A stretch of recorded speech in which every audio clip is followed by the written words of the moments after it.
तो बच्चों हमारे आज के मैराथन लेक्चर के अंदर हम लोग बात करने वाले हैं नया टॉपिक। और नया टॉपिक हमारा कौन सा है? नया टॉपिक है prevention of operation and mismanagement. अभी जो दो टर्म है, prevention of operation and mismanagement, ये होता क्या है? सी, ऑपरेशन बेसिकली शेयर होल्डर्स के पार्ट पे माना जाता है। ऑपरेशन का मतलब होता है जब कंपनी कभी भी इस तरीके से रन की जा रही है, कंपनी की एक्टिविटीज को इस तरीके से चलाया जा रहा है जिससे कि कंपनी के शेयर होल्डर्स के इंटरेस्ट के प्री जुडिशियल है या पब्लिक इंटरेस्ट के प्री जुडिशियल है। प्री जुडिशियल का मतलब होता है अगेंस्ट में, लाइक उनके जो भी हित हैं, उनके जो फायदे हैं, उनके अगेंस्ट में अगर जाता है तो उसे बोलते हैं pre judicial. So if company is operated in such a manner that is prejudicial to the interest of public at large or prejudicial to the members, तो उसे बोला जाता है ऑपरेशन। एक टर्म होता है मिसमैनेजमेंट। मिसमैनेजमेंट का मतलब है when there is a change in management, substantial change in management, sorry, and that substantial change in management is impacting company, और या फिर उसकी वजह से जो इंटरेस्ट है शेयर होल्डर्स का, स्टेक होल्डर्स का, उसके ऊपर प्री जुडिशियल इंपैक्ट आ रहा है, तो उसे क्या कहा जाता है? उसे कहा जाता है मिसमैनेजमेंट। दोनों ही सिचुएशन कंपनी के शेयर होल्डर्स या स्टेक होल्डर के लिए अच्छी नहीं होती। इसलिए कंपनीज एक्ट में सेक्शन 241 से लेकर और 246 तक के जो प्रोविजन है वो प्रिवेंशन ऑफ ऑपरेशन मिसमैनेजमेंट के लिए बनाए गए हैं। अच्छा, ऑपरेशन बेसिकली अगर देखा जाए तो it is on the part of majority share holder. एक बहुत पुराना केस लॉ है फॉस वर्सेस हार्बॉटल। उस केस लॉ के हिसाब से अगर हम बात करें तो मेजॉरिटी जो है they have power to run the company, they have power to make the decisions in the company. In that case whenever company need to make a decision, so in that case company used to call general meeting where the majority shareholder is to take the decision। अब ऐसे में जो majority share holder है उनके पास में impliedly एक authority आ गई company में डिसीजन मेकिंग करने की। इम्प्लाइडली अथॉरिटी का मतलब है कि उनके पास में एक पावर आ गया कि वो लोग डिसीजन मेकिंग कर सकते हैं। अब वो जब डिसीजन मेकिंग करते हैं तो हो सकता है कि वो कुछ ऐसे डिसीजन ले लें जो कंपनी के लिए या मेंबर्स के लिए, स्टेक होल्डर्स के लिए प्री जुडिशियल हो। तो उसी को कैसे रोकना है, उसके लिए सेक्शन 241 से लेकर 246 तक के प्रोविजंस कंपनी एक्ट में डाले गए हैं। लेट्स सी किस तरह के क्वेश्चंस उसके ऊपर एग्जाम में आए हुए हैं।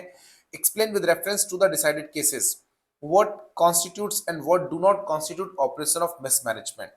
देखिए, अब बहुत सारे केस तो नहीं, बट एक कलिंगा ट्यूब्स प्राइवेट लिमिटेड का केस लॉ है, Shanti Prasad Jain versus Kalinga tube limited. उसमें पहले कलिंगा ट्यूब प्राइवेट लिमिटेड था, तो इसमें अब तो सीधा कलिंगा ट्यूब्स लिमिटेड का लिखेंगे। उसके अंदर कोर्ट ने ये बताने की कोशिश की थी कि कौन कौन सी चीजें हैं जो मिसमैनेजमेंट या ऑपरेशन की कैटेगरी में आती हैं। ठीक है ना? तो लेट्स सी क्या बोला सुप्रीम कोर्ट ने।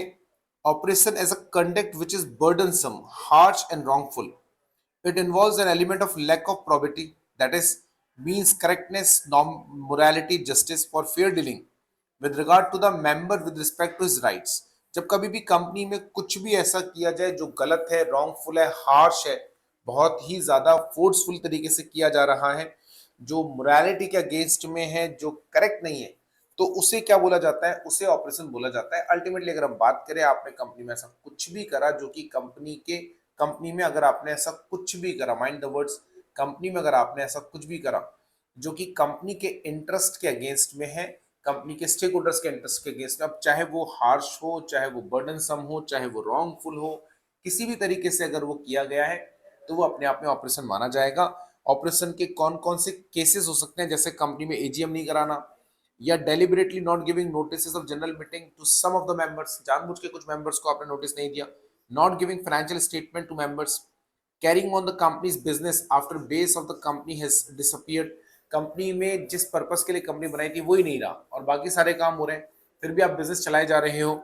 Using powers which one does not possess and using them against members who have beneficial interest, यदि आपके पास में कोई ऐसी पावर्स जो आपको नहीं दी गई और फिर भी वो पावर्स आप लेकर बैठे हो, not paying declare dividends, refusing illegally transfer और transmission of shares, directors taking more than permissible remuneration, जितना रेम्यूनरेशन परमिट। आप कहेंगे सर लेकिन ये तो सब कुछ मिसमैनेजमेंट जैसा लग रहा है। नहीं, उनको ऐसा करने की परमिशन देता कौन है? उनको ऐसा करने की परमिशन देते तो अल्टीमेटली शेयर होल्डर्स ही ना।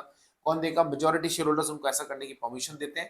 तो ये कहीं ना कहीं अपने आप में ऑपरेशन के केसेस है। दो ये लिस्ट कोई एग्जॉस्टिव लिस्ट नहीं है, ये लिस्ट कोई लाइक इस तरह की एक्सक्लूसिव लिस्ट नहीं है कि इसके अंदर जो लिख दिया वही केसेस आएंगे, कुछ और भी केसेस आ सकते हैं। और देखो, illustrations of no oppression, change of management is not necessary. कई बार ऐसा होता है कि मैनेजमेंट में चेंज होता है। मैनेजमेंट में चेंज होना is an ordinary activity. whenever there is a change in the management that happens।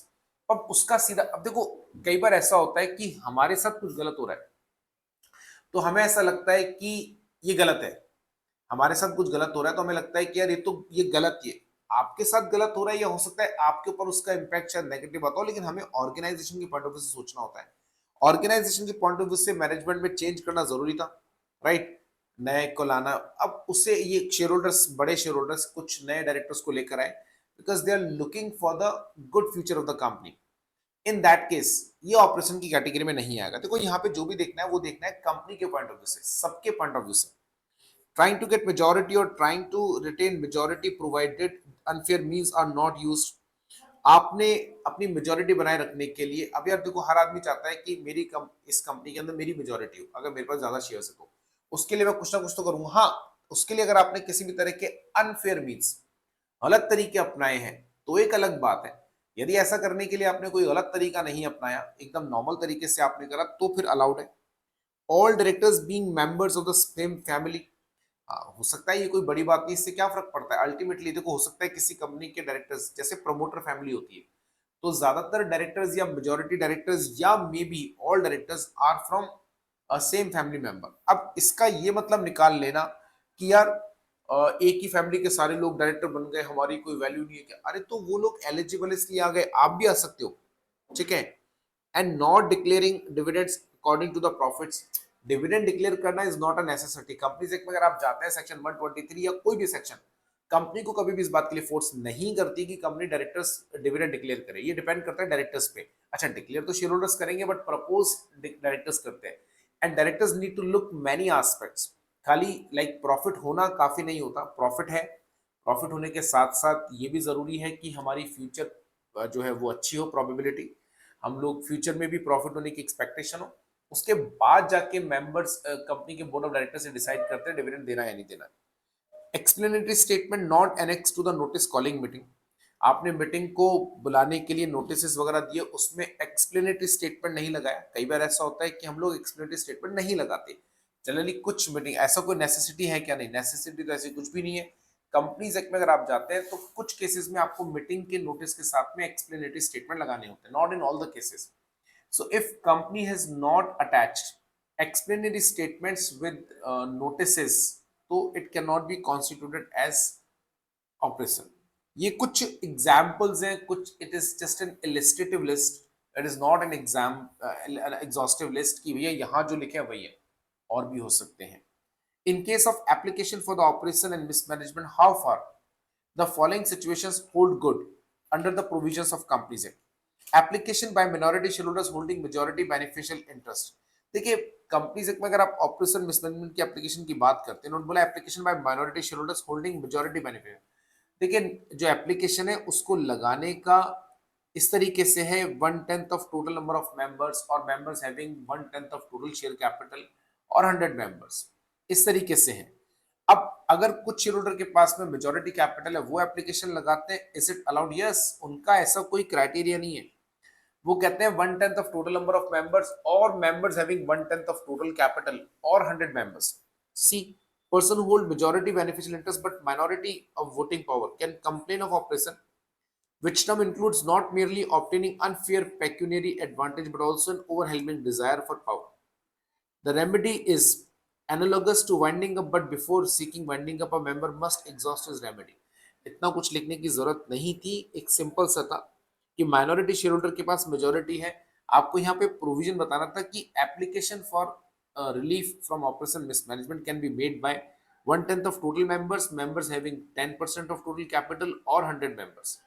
अब अगर कुछ मेंबर के पास में इतनी कैपिटल है या इससे ज्यादा है, वो लगा सकते हैं एप्लीकेशन, इसमें कोई दिक्कत नहीं है, इससे कोई फर्क नहीं पड़ता कि वो माइनॉरिटी है मेजॉरिटी है। Non declaration, sorry, application by a group of shareholders against non declaration, no, this application is not acceptable। Dividend declare नहीं करना is not at all an operation. कारण डिविडेंड डिक्लेयर होगा नहीं होगा ये इस बात पर डिपेंड करता है कि बीओडी ने प्रपोज क्या करा है, और बीओडी क्या प्रपोज करते हैं ये डिपेंड करता है इस बात के ऊपर कि बीओडी को क्या लगता है कि इस साल हम डिविडेंड देने की पोजीशन में हैं। अगर बीओडी को लगता है हम डिविडेंड देने की पोजीशन में हैं तो डिविडेंड दिया जाता है, वरना नहीं। अब कई बार ऐसा होता है कि कंपनी में प्रॉफिट है, जो शेयर होल्डर्स हैं they might feel like dividend declare होना चाहिए, लेकिन हम डिक्लेयर नहीं करते।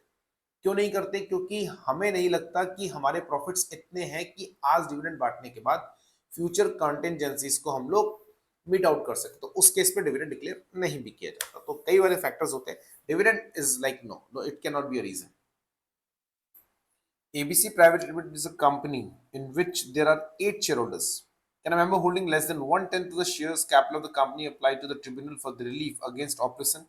देखिए, अभी हमने जैसा आपको थोड़ी देर पहले कहा कि जितने लोग एप्लीकेंट हैं, एक सिंगल मेंबर तो नहीं लगा सकता अगर उसके पास में 10% से कम कैपिटल है। हाँ, अगर एक सिंगल मेंबर के पास में भी 10% कैपिटल हो इन वैल्यू, या 10% शेयर्स हो, या तो टोटल शेयर्स का 10% हो या टोटल शेयर कैपिटल का 10% हो, तो लगा सकते हैं। यहाँ पर अगर हम बात देखो, यहाँ लिखा हुआ भी है नॉट लेस देन 100 मेंबर और या फिर 100 मेंबर्स व्हिचएवर इज लोअर, तो आप एप्लीकेशन नहीं लगा सकते। तीनों में से लोअर चाहिए। अगर एक मेंबर के पास में 1/10 कैपिटल है या 10% कैपिटल है तो चलेगा, हमें कोई दिक्कत नहीं है। And so see company or not less than 1/10 of total number of its member whichever is less, or any member holding not less than 1/10 of issued share capital subject to condition that applicant or the applicant have well paid calls other सब। ये तो बात की बात है। अब यहाँ पर अगर एक मेंबर के पास वो एप्लीकेशन लगाना चाहता है और अगर उसके पास में 10% से कम है तो एप्लीकेशन नहीं लगा सकता।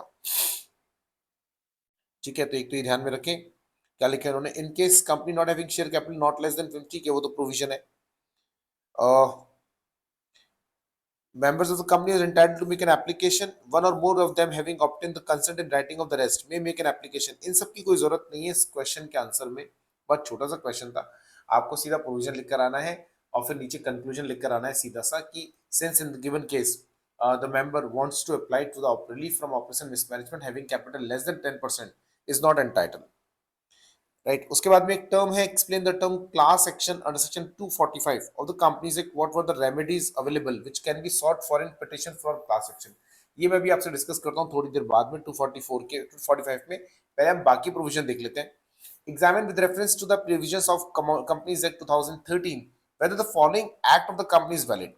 The board of directors of the company has made a bona fide decision not to declare any dividend for the period of year 31st March 2013.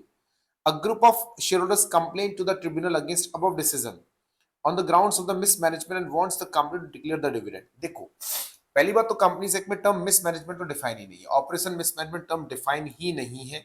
फिर भी अगर हम इन जनरल बात करें, जो नाम पे जाते हैं मिसमैनेजमेंट, अगर हम एक बात करें तो कंपनी के मैनेजमेंट ने अगर कंपनी को सही तरीके से मैनेज नहीं करा। अब सही तरीके से मैनेज नहीं करने का मतलब क्या होता है? सही तरीके से मैनेज नहीं करने का मतलब होता है कि आपने कंपनी में जो भी आप एक्टिविटीज कर रहे हो, जो भी आप मैनेजमेंट कर रहे हो, वो prejudicial to the interest of members है या prejudicial to the interest of stakeholder है। तो उसको हम लोग यहाँ पर क्या बोलते हैं? मिसमैनेजमेंट। फॉर एग्जाम्पल, आप अपने कंपनी के फंड्स को पर्सनल एक्सपेंसेस में यूज कर रहे हो, नेग्लिजेंस आपके पार्ट पर है, या कुछ इस तरह की एक्टिविटीज। अब मैं बात करता हूं डिविडेंड डिक्लेरेशन की। तो देखो, डिविडेंड डिक्लेरेशन अगर हम सेक्शन 123 के हिसाब से चले तो डिविडेंड को डिक्लेयर भले ही शेयर होल्डर करते हैं, लेकिन डिविडेंड प्रपोज कौन करता है? बीओडी करता है। यानी डिविडेंड कितना डिक्लेयर करना है, डिविडेंड डिक्लेयर करना है या नहीं करना, और करना है तो कितना लिमिट रहेगी, वो प्रपोज बीओडी करता है। यानी प्योर बीओडी के हाथ में है। और कंपनी एक्ट ऐसा कहीं पे भी कंपल्शन नहीं लगाता कि अगर आपके पास में प्रॉफिट्स है तो आपको डिविडेंड डिक्लेयर करना ही पड़ेगा। यदि कंपनी की बीओडी को लगता है कि प्रॉफिट्स है बट हमारी पोजीशन इस लाइक नहीं कि हम डिविडेंड डिक्लेयर कर सके, तो इन दैट केस कंपनी के बीओडी डिविडेंड डिक्लेयर नहीं भी कर सकते, मतलब प्रपोज नहीं भी कर सकते। तो अगर कंपनी के, और कई बार ऐसा होता है बीओडी ने प्रपोज करा, शेयर होल्डर ने मना कर दिया, majority of the share holders ने मना कर दिया इन कैपिटल और इन वैल्यू, तो ये डिविडेंड डिक्लेयर नहीं करना या प्रपोज नहीं करना is not at all a case where it can be said that there is a mismanagement. Company need to look into the various matters, right. उसके बाद ही कंपनी डिविडेंड डिक्लेयर करती है। इसलिए तो ये वाले केस में तो बिल्कुल भी वैलिड एप्लीकेशन नहीं है। XYZ Private Limited is a company in which there are 8 shareholders. Can a member, अभी भी हम लोगों ने क्वेश्चन करा है, ये वाला तो बिल्कुल सिमिलर क्वेश्चन है, देखो रिपीट हो गया। Specialty Chemicals Private Limited is controlled by two groups of the members. The group holding majority of the shares made an application to tribunal alleging operation by minority group. Give your answer. अब ये बड़ा एक सुनने में अजीब सा लगता है, क्योंकि हम जब ऑर्डिनरली ऑपरेशन की बात करते हैं तो टर्म ऑपरेशन जो है वो ये बताता है कि कंपनी ने कुछ ऐसा करा, या कंपनी की जो एक्टिविटीज हैं, कंपनी के जो भी कंपनी डिसीजन मेकिंग हो रही है वो प्रीजुडिशियल टू पब्लिक इंटरेस्ट है। अब कंपनी की एक्टिविटीज का मतलब है कि मेजॉरिटी शेयर होल्डर्स, क्योंकि कंपनी में जो भी डिसीजन मेकिंग होती है वो मेजॉरिटी शेयर होल्डर्स ही करते हैं, माइनॉरिटी शेयर होल्डर्स तो करते नहीं, जो भी करते हैं वो मेजॉरिटी शेयर होल्डर्स करते हैं। तो कंपनी के मेजॉरिटी शेयर होल्डर्स ने गलत करा, वही ऑपरेशन। लेकिन देखो ऐसा नहीं होता, ऑपरेशन का मतलब है कंपनी में जो भी हो रहा है। हाँ, ये हम कह सकते हैं कि मोस्ट ऑफ द टाइम पर ऑपरेशन मेजॉरिटी शेयर होल्डर की तरफ से ही होता है, लेकिन ऐसा जरूरी नहीं है। और दूसरी बात, अगर ऐसा जरूरी है भी, मान लीजिए, तो भी एप्लीकेशन लगाने की जो बात है for the relief against operation, वो माइनॉरिटी के हाथ में है, ऐसा नहीं, वो मेंबर्स के हाथ में। हमारी कंडीशन बस इतनी सी है कि एप्लीकेशन लगाने वाले लोग टोटल नंबर ऑफ मेंबर्स का 10% हो, या उनके पास टोटल कैपिटल का 10% हो, या वो लोग क्वांटिटी में 100 मेंबर्स हो। तीनों में से अगर एक भी कंडीशन पूरी हो जाती है तो हम लोगों को, अब वो माइनॉरिटी शेयर होल्डर है, मेजॉरिटी, उससे हमें कोई फर्क नहीं पड़ता। यहाँ प्रोविजन है कि देखो, members of a company are entitled to make an application, any one और more of them having obtained consent. ये तो कुछ काम की बात नहीं है, इसलिए इससे कोई फर्क नहीं पड़ता कि वो माइनॉरिटी है मेजॉरिटी। आपको क्या करके आना है, आपको प्रोविजन मेंशन करना है पहले तो, और नीचे सीधा कंक्लूजन आपको लिख देना है। और कंक्लूजन में आपको क्या लिख देना है, सीधा कंक्लूजन में आपको सीधा मेंशन कर देना है कि भैया हमारी जो कैपिटल है, कंक्लूजन में सीधा आपको मेंशन कर देना है कि भैया मेंबर अप्लाई कर सकता है, वेदर इज अ माइनर और मेजर, ये इंपॉर्टेंट नहीं है। If they are having capital equal to 10% और having total number of members 100, या फिर टोटल नंबर ऑफ मेंबर्स का 1/10 वो है, तो एप्लीकेशन सस्टेनेबल है। A group of shareholders of Diplomat Techno Limited filed an application before the tribunal alleging various acts of the frauds and mismanagement by Mr. Sunny, the managing director and his associates. During the course of hearing before the tribunal, the authorized representative of the said company contended that alleged transaction had taken place several years ago, and the company has already removed the managing director who has reasonable for such transaction, sorry, who was responsible for such transactions, and hence there is no case before the tribunal to interfere in the working of the company. Against the submission on the behalf of the company, the applicant submitted that although the fraudulent transactions were done in the past by the MD has been removed, but the company is still controlled by the person who are in league with erstwhile managing director and are working as his henchmen. State the merits of, देखिए अगर मैं application की बात करूं तो एक बड़ा important provision है एप्लीकेशन लगाने को लेकर। सेक्शन 241 में जब हम ऑपरेशन मिसमैनेजमेंट की एप्लीकेशन लगाते हैं तो there are the certain condition to be fulfilled. उन कंडीशन के होने पर ही आप ऑपरेशन मिसमैनेजमेंट की एप्लीकेशन लगा सकते हो, जिसमें से अगर मैं मोटा मोटी बात करूं तो एप्लीकेशन सिर्फ मेंबर्स लगा सकते हैं, कोई और नहीं लगा सकता। कितने नंबर ऑफ मेंबर्स लगाएंगे वो हमने आपको बता दिया, और एप्लीकेशन लगा सिर्फ मेंबर ही सकते हैं। उसमें भी मेंबर्स को ये प्रूव करना पड़ता है कि भाई उनके ऊपर एज अ मेंबर इंपैक्ट आ रहा है, यानी कंपनी में ऑपरेशन मिसमैनेजमेंट हो रहा है और उसका इंपैक्ट उनके ऊपर आ रहा है एज अ मेंबर। यानी अगर मान लीजिए कोई मेंबर क्रेडिटर भी है और कंपनी में जो भी हो रहा है उसका इंपैक्ट उसके ऊपर आ तो रहा है, पर as a creditor, not as a member. Impact तो आ रहा है उसके ऊपर, बट एज अ क्रेडिटर आ रहा है, एज अ मेंबर आ रहा है, एज अ क्रेडिटर आ रहा है, एज अ मेंबर नहीं आ रहा। तो वो एप्लीकेशन नहीं लगा सकता, यानी एप्लीकेशन लगाने की परमिशन सिर्फ मेंबर्स को है। उसमें भी that they have to prove कि कंपनी में जो ऑपरेशन या मिसमैनेजमेंट है उसका इंपैक्ट उनके ऊपर आ रहा है एज मेंबर। थर्ड, जो ऑपरेशन मिसमैनेजमेंट है वो उस समय भी कंपनी में हो रहा है जिस समय उन्होंने एप्लीकेशन लगाई। यदि कोई पास्ट में ऑपरेशन हुआ या पास्ट में मिसमैनेजमेंट हुआ, उसके लिए आज एप्लीकेशन नहीं लगाई जा सकती, राइट। तो यहां पर अगर हम बात करें कि वो कहते हैं कि कंपनी में ऑपरेशन मिसमैनेजमेंट है नहीं था, ऑन दैट ग्राउंड ये एप्लीकेशन सस्टेनेबल नहीं हो सकती, ठीक है ना। अगर हम क्वेश्चन को ध्यान से पढ़ें तो कोई भी ऐसा मिसमैनेजमेंट या ऑपरेशन जो पास्ट में हुआ उस केस में ट्रिब्यूनल कैन नॉट इंटरफेयर। हाँ, प्रेजेंट में अगर ऑपरेशन मिसमैनेजमेंट है तो अलाउड है। सी, the word is being conducted, and that should mean that operation mismanagement should be continuous at the time when the relief is sought. The application is made to the tribunal, which can take measures to give relief from operation and mismanagement to the application. From the language, it is clear that the tribunal has no power if the application and mismanagement has been done in the past, right? According to the Act, tribunal can have the following steps. It can cancel the transfer of property within 3 months. It can use power under section 246 of certain provisions of, देखो, ask the applicant to mere more specific नहीं, इतना कुछ नहीं cases में इन्होंने solution भी पूछा है। तो पहला तो आप क्लास एप्लीकेशन के लिए बोल सकते हो, 245 में क्लास एप्लीकेशन लगाई जा सकती है। ठीक है, या फिर आप जो एप्लीकेंट है, एप्लीकेंट से क्लियर करो कि मोर स्पेसिफिक रीजन वो दे।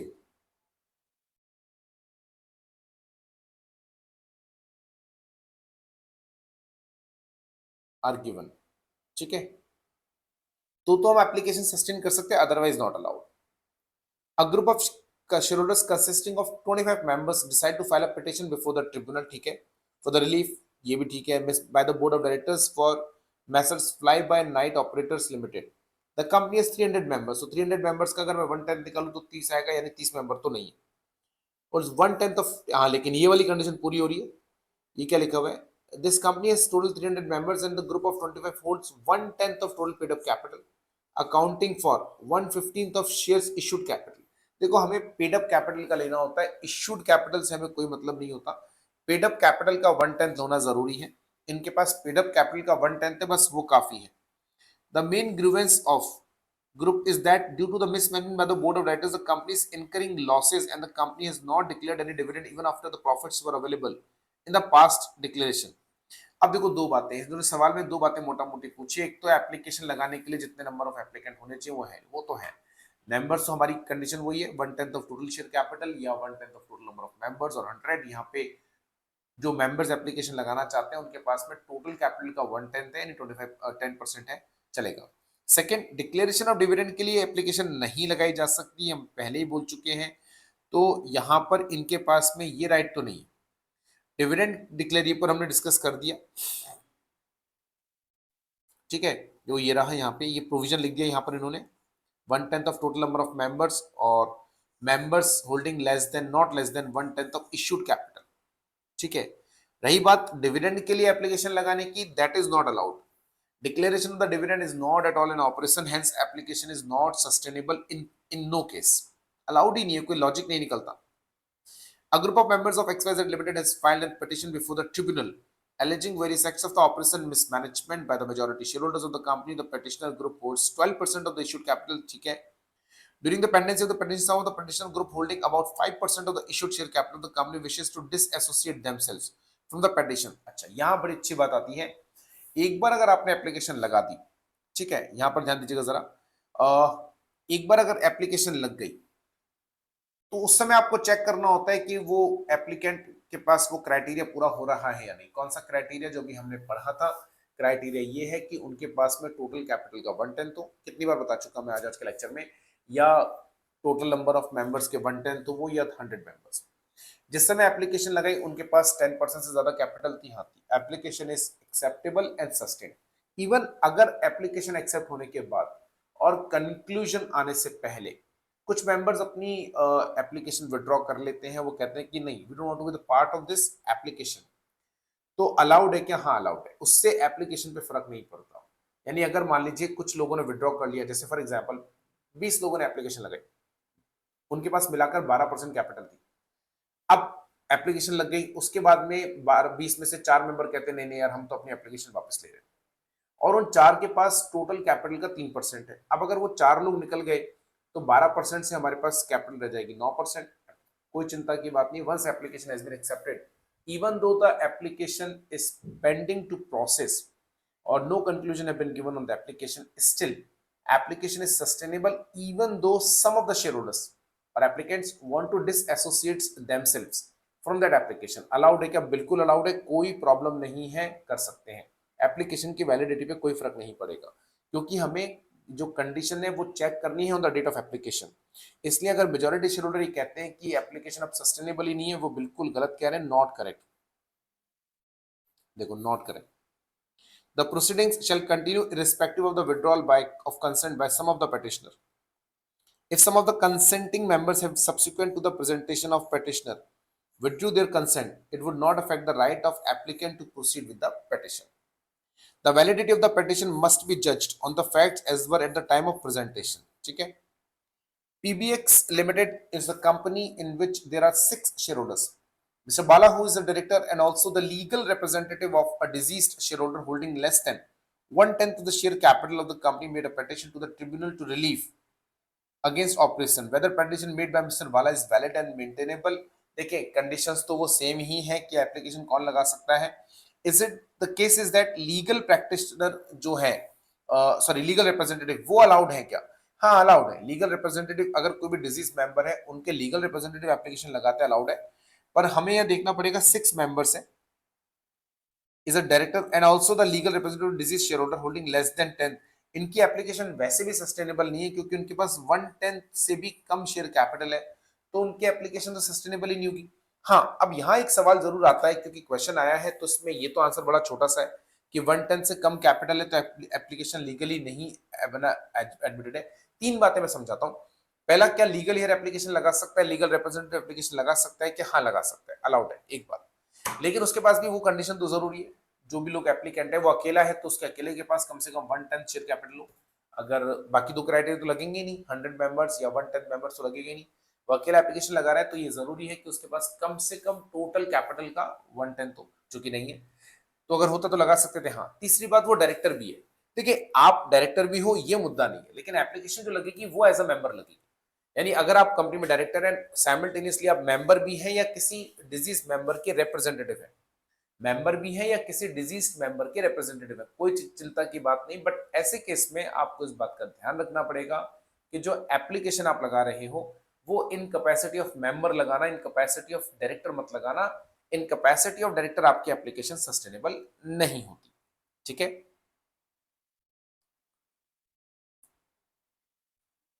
हाँ इन्होंने क्या दिया देखो, 10% ऑफ 6। अच्छा सॉरी सॉरी सॉरी, एक गड़बड़ हो गई यार, इसमें एक चीज हम भूल गए। उनके 6 टोटल 6 तो मेंबर है, ये वाला फैक्टर भूल ही गए, टोटल 6 मेंबर्स हैं। हमारी एप्लीकेशन की कंडीशंस क्या है, 1/10 of total number of members. उसके हिसाब से चले तो 6 का जो 1/10 आता है वो आता है 0.6, और वो एक, तो एक जना एक और 100 और मेंबर्स हैविंग 1/10 ऑफ कैपिटल। तो इनमें ये वाला कंडीशन पूरा हो रहा है। मिस्टर बाला एप्लीकेशन तो लगा सकते हैं, लेकिन एप्लीकेशन एज अ मेंबर लगाएंगे, एज अ डायरेक्टर नहीं, ये ध्यान में रखना। ठीक है, चलो आगे आते हैं। A group of shareholders consisting of 25 members decide to file a petition। I think ये तो ऊपर वाला सेम ही क्वेश्चन है, ये बिल्कुल सेम ऊपर जो क्वेश्चन रिपीट हुआ था बिल्कुल सेम वही क्वेश्चन है, तो इसको तो नहीं कराएंगे। ठीक है ना, वही सेम इसमें है ना, 1/10 of total paid up capital है, फिर 15th ऑफ, ठीक है, डिविडेंड के लिए सेम क्वेश्चन।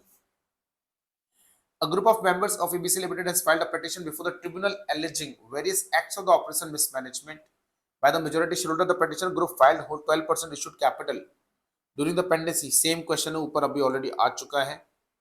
ठीक है, देखो कितना रिपीटेशन होता है। A scheme of reconstruction by multinational company listed in India.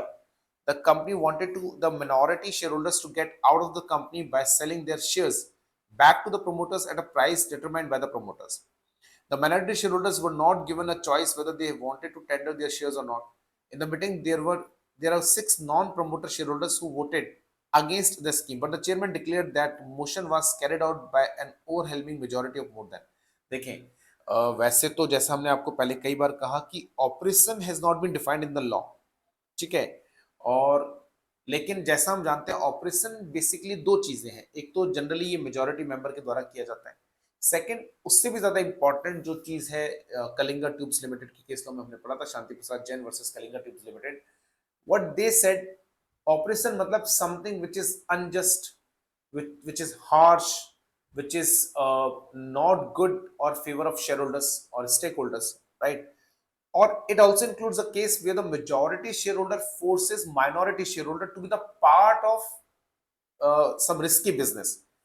ये भी इसमें आता है, ये हार्श ही तो है और क्या है, so something which is harsh, tyrannical, which is something like dis which is not in the like in welfare of the members of the company, which is not good, which is not fair, which is not at all according to the policies of the company, वो सब operation की category में आता है, including the fact where majority shareholder forced minority shareholder to enter into a risky business or to do something which is against their stake। the case given, इससे कोई फर्क नहीं पड़ता कि 90% शेयर होल्डर्स एक तरफ हो गए होंगे, यही तो ऑपरेशन है। आज 90% हो गए मतलब ये तो स्पेशल रेजोल्यूशन के लिए जितना चाहिए उससे भी ज्यादा है। 90% से तो हम लोग बेसिकली वो भी कर देते हैं, क्या नाम है, कंपनी का माल कमीशन वगैरह भी कर देते हैं, but this case is somewhat different. In case of operation mismanagement of majority of the shareholders, even they are 90% in value, are controlling or trying to control minority shareholders for some wrong object, it is not allowed. They're trying to control for the wrong object, it is not allowed, at all not allowed. See, as per section 236 of the Companies Act 2013, in the event of an acquirer or a person acting in concert with such acquirer becoming registered holder of 90% or more of the issued capital, in the event of any person or group of persons becoming 90%, majority of the holding 90% of the issued capital of a company by virtue of amalgamation, share exchange, conversion, shall notify the company. ये तो ठीक है, ये एक अलग case हो गया, वो नोटिफाई कर देगा, ये इसका इससे कोई लेना देना नहीं है. As per section 236 of acquirer person or group of person shall offer to the minority shareholder. इन्होंने ये, आपको याद हो तो हमने पीछे वो उसके प्रोविजंस पढ़े थे, क्या नाम है, कॉम्प्रोमाइज एंड अरेंजमेंट के, ये उसका बेसिकली क्वेश्चन यहाँ डाला हुआ है. पर इस क्वेश्चन में पूछना वो हम आपको याद दिलाते हैं कि अगर कोई भी शेयर होल्डर या कोई भी बंदा किसी भी कंपनी की 90% कैपिटल खरीदना चाहता है या उस कंपनी को टेक ओवर करना चाहता है, कर सकता है, बट उसके लिए उसको पहले जो शेयर होल्डर्स है, जो जो फरर कंपनी है, उसके एजीएम में जाके वहां के शेयर होल्डर्स को एक ऑफर देना होता है. वो उन लोगों को ऑफर देगा. ऑफर देने के बाद में उसमें से 90% लोग रेडी होंगे, only then we can acquire the company, right, उनके शेयर्स. अदरवाइज फिर हम लोगों को मार्केट से एक्वायर करना पड़ता है शेयर्स, और तब तक जब तक 90% हमारे पास में नहीं आ जाते तब तक हम लोग प्रोसीड नहीं करते. यहाँ पर जो बेसिकली पूछने का पर्पज है वो ये है कि क्या कंपनी माइनॉरिटी शेयर होल्डर्स के शेयर्स को जबरदस्ती एक्वायर कर सकती है क्या. देखिए, अगर मैं ऑपरेशन मिसमैनेजमेंट के पॉइंट ऑफ व्यू से बोलूं तो माइनॉरिटी शेयर होल्डर कोर्ट में जा सकते हैं, बट हमें, अगर हम लोग सीधा सेक्शन 236 में चले जाते हैं तो सेक्शन 236 ये कहता है कि अगर किसी भी व्यक्ति के पास किसी भी कंपनी के 90% शेयर होल्डर्स के शेयर कैपिटल आ गई या 90% कैपिटल आ गई, that person may make an application or may make an offer to the remaining shareholder, जिसको हम क्या बोलते हैं, माइनॉरिटी शेयर होल्डर या डिसेंटिंग शेयर होल्डर्स. उनको एक एप्लीकेशन लगा सकते हैं, उनको एक हम लोग बेसिकली प्रपोजल दे सकते हैं, ऑफर दे सकते हैं कि that we want to acquire your shares at the same price at which the price at which has been offered to the remaining shareholders, or at the price at which other shareholders shares have been purchased, then it is allowed. उसमें कोई दिक्कत की बात नहीं है, आप full purchase कर सकते हो, ठीक है ना. बस अगर वो माइनॉरिटी शेयर होल्डर चाहे तो ट्रिब्यूनल में अप्लाई कर सकते हैं against compulsory purchase of their shares. हाँ, ट्रिब्यूनल में जाके बोलो कि सर ये लोग हमारे शेयर्स को जबरदस्ती एक्वायर कर रहे हैं, हम नहीं बेचना चाहते.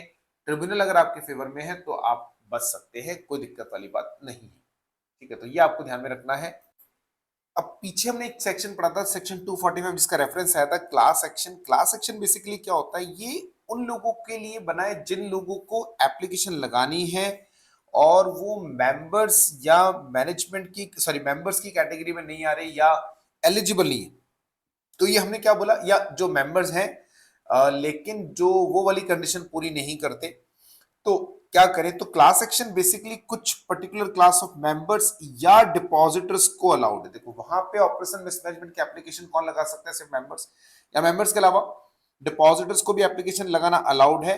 और अगर वो लगाना कब है, जब उनको लगता है कि कंपनी का जो मैनेजमेंट है वो कंपनी के मैनेजमेंट को सही से नहीं चला रहा, या कंपनी के जो अफेयर्स चल रहे हैं, यानी कंपनी की जो एक्टिविटीज चल रही है, they are conducted in a manner which is prejudicial to interest of company or its members or depositors. यानी अगर उनको ऐसा लगे कि कंपनी की एक्टिविटीज जो है वो मेंबर्स के अगेंस्ट में है, डिपॉजिटर के अगेंस्ट में है, कंपनी के अगेंस्ट में. अच्छा, जनरली यहां पर हमें कब आना पड़ता है, यहां हमें तब आना पड़ता है जब सिचुएशन थोड़ी खराब है, इतनी भी खराब नहीं है कि ऑपरेशन मिसमैनेजमेंट की एप्लीकेशन लगाएं, लेकिन लग रहा है गड़बड़ है, और या फिर आपको लगता है कंपनी में गड़बड़ है लेकिन आप वो कंडीशन पूरी नहीं कर पा रहे जो हमने पीछे पढ़ा था.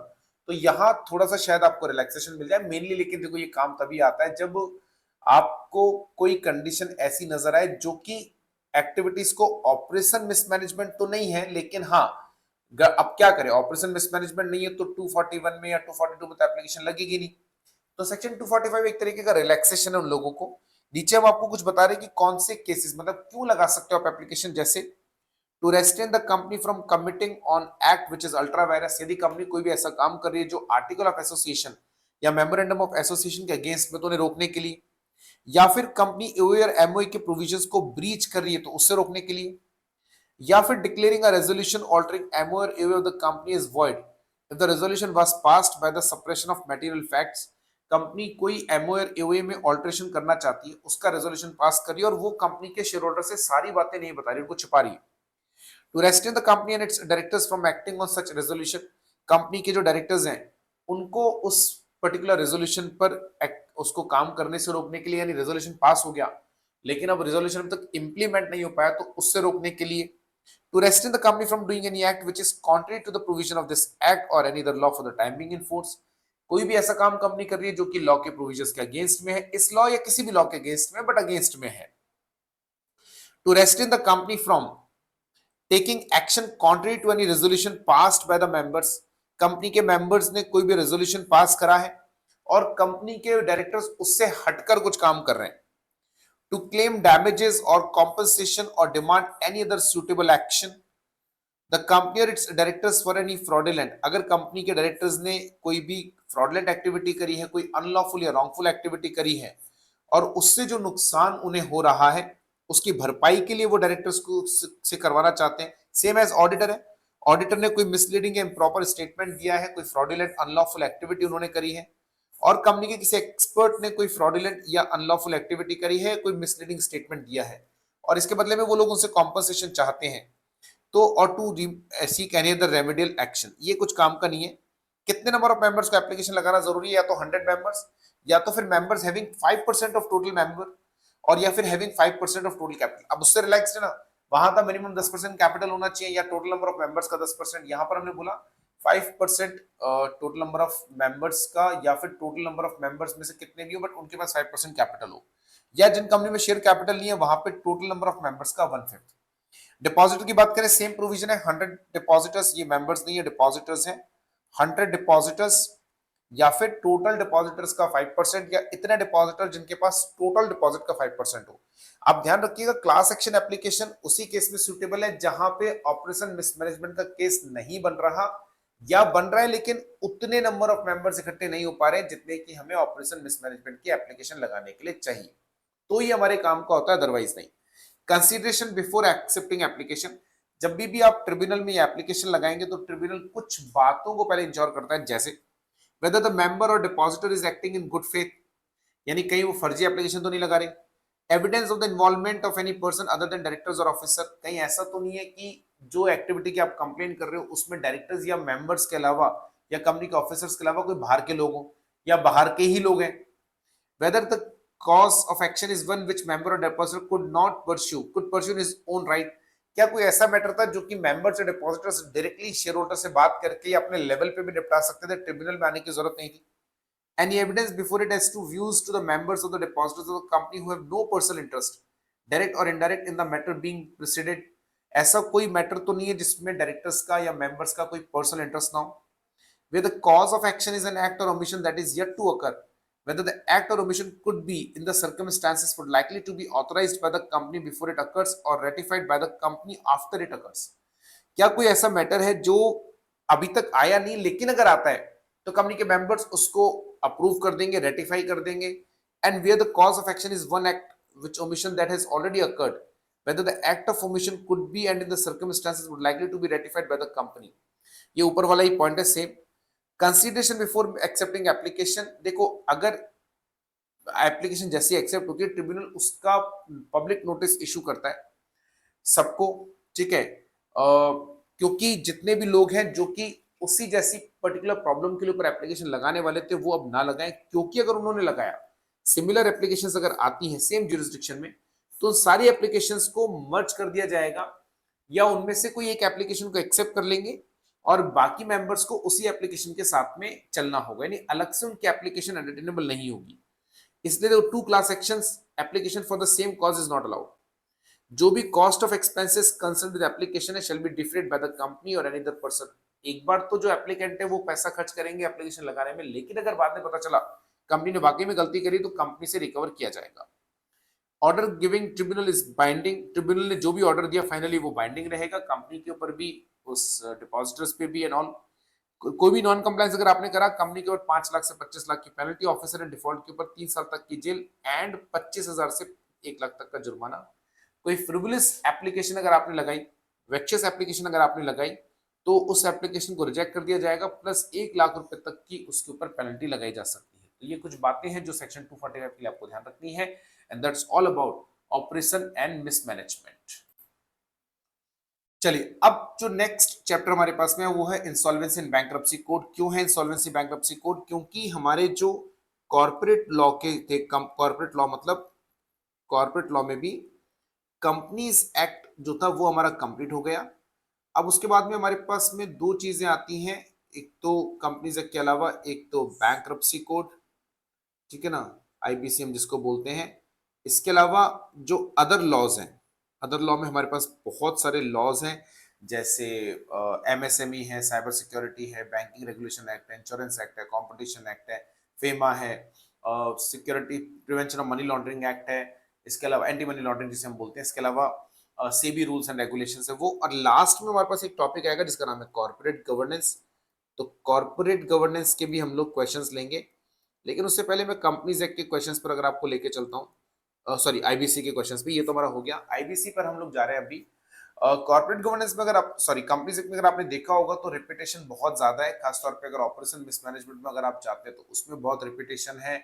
इसके अलावा कॉम्प्रोमाइज अरेंजमेंट वाले में भी काफी जो है ना उसके अंदर रिपीटेशन है, डायरेक्टर्स वाले में तो रिपीटेशन है ही, तो ऑडिट डिविडेंड वाले में भी रिपीटेशन है। इंसॉल्वेंसी बैंक्रप्सी कोड पर हम देखते हैं कि किस तरह के क्वेश्चंस एग्जाम में आते हैं।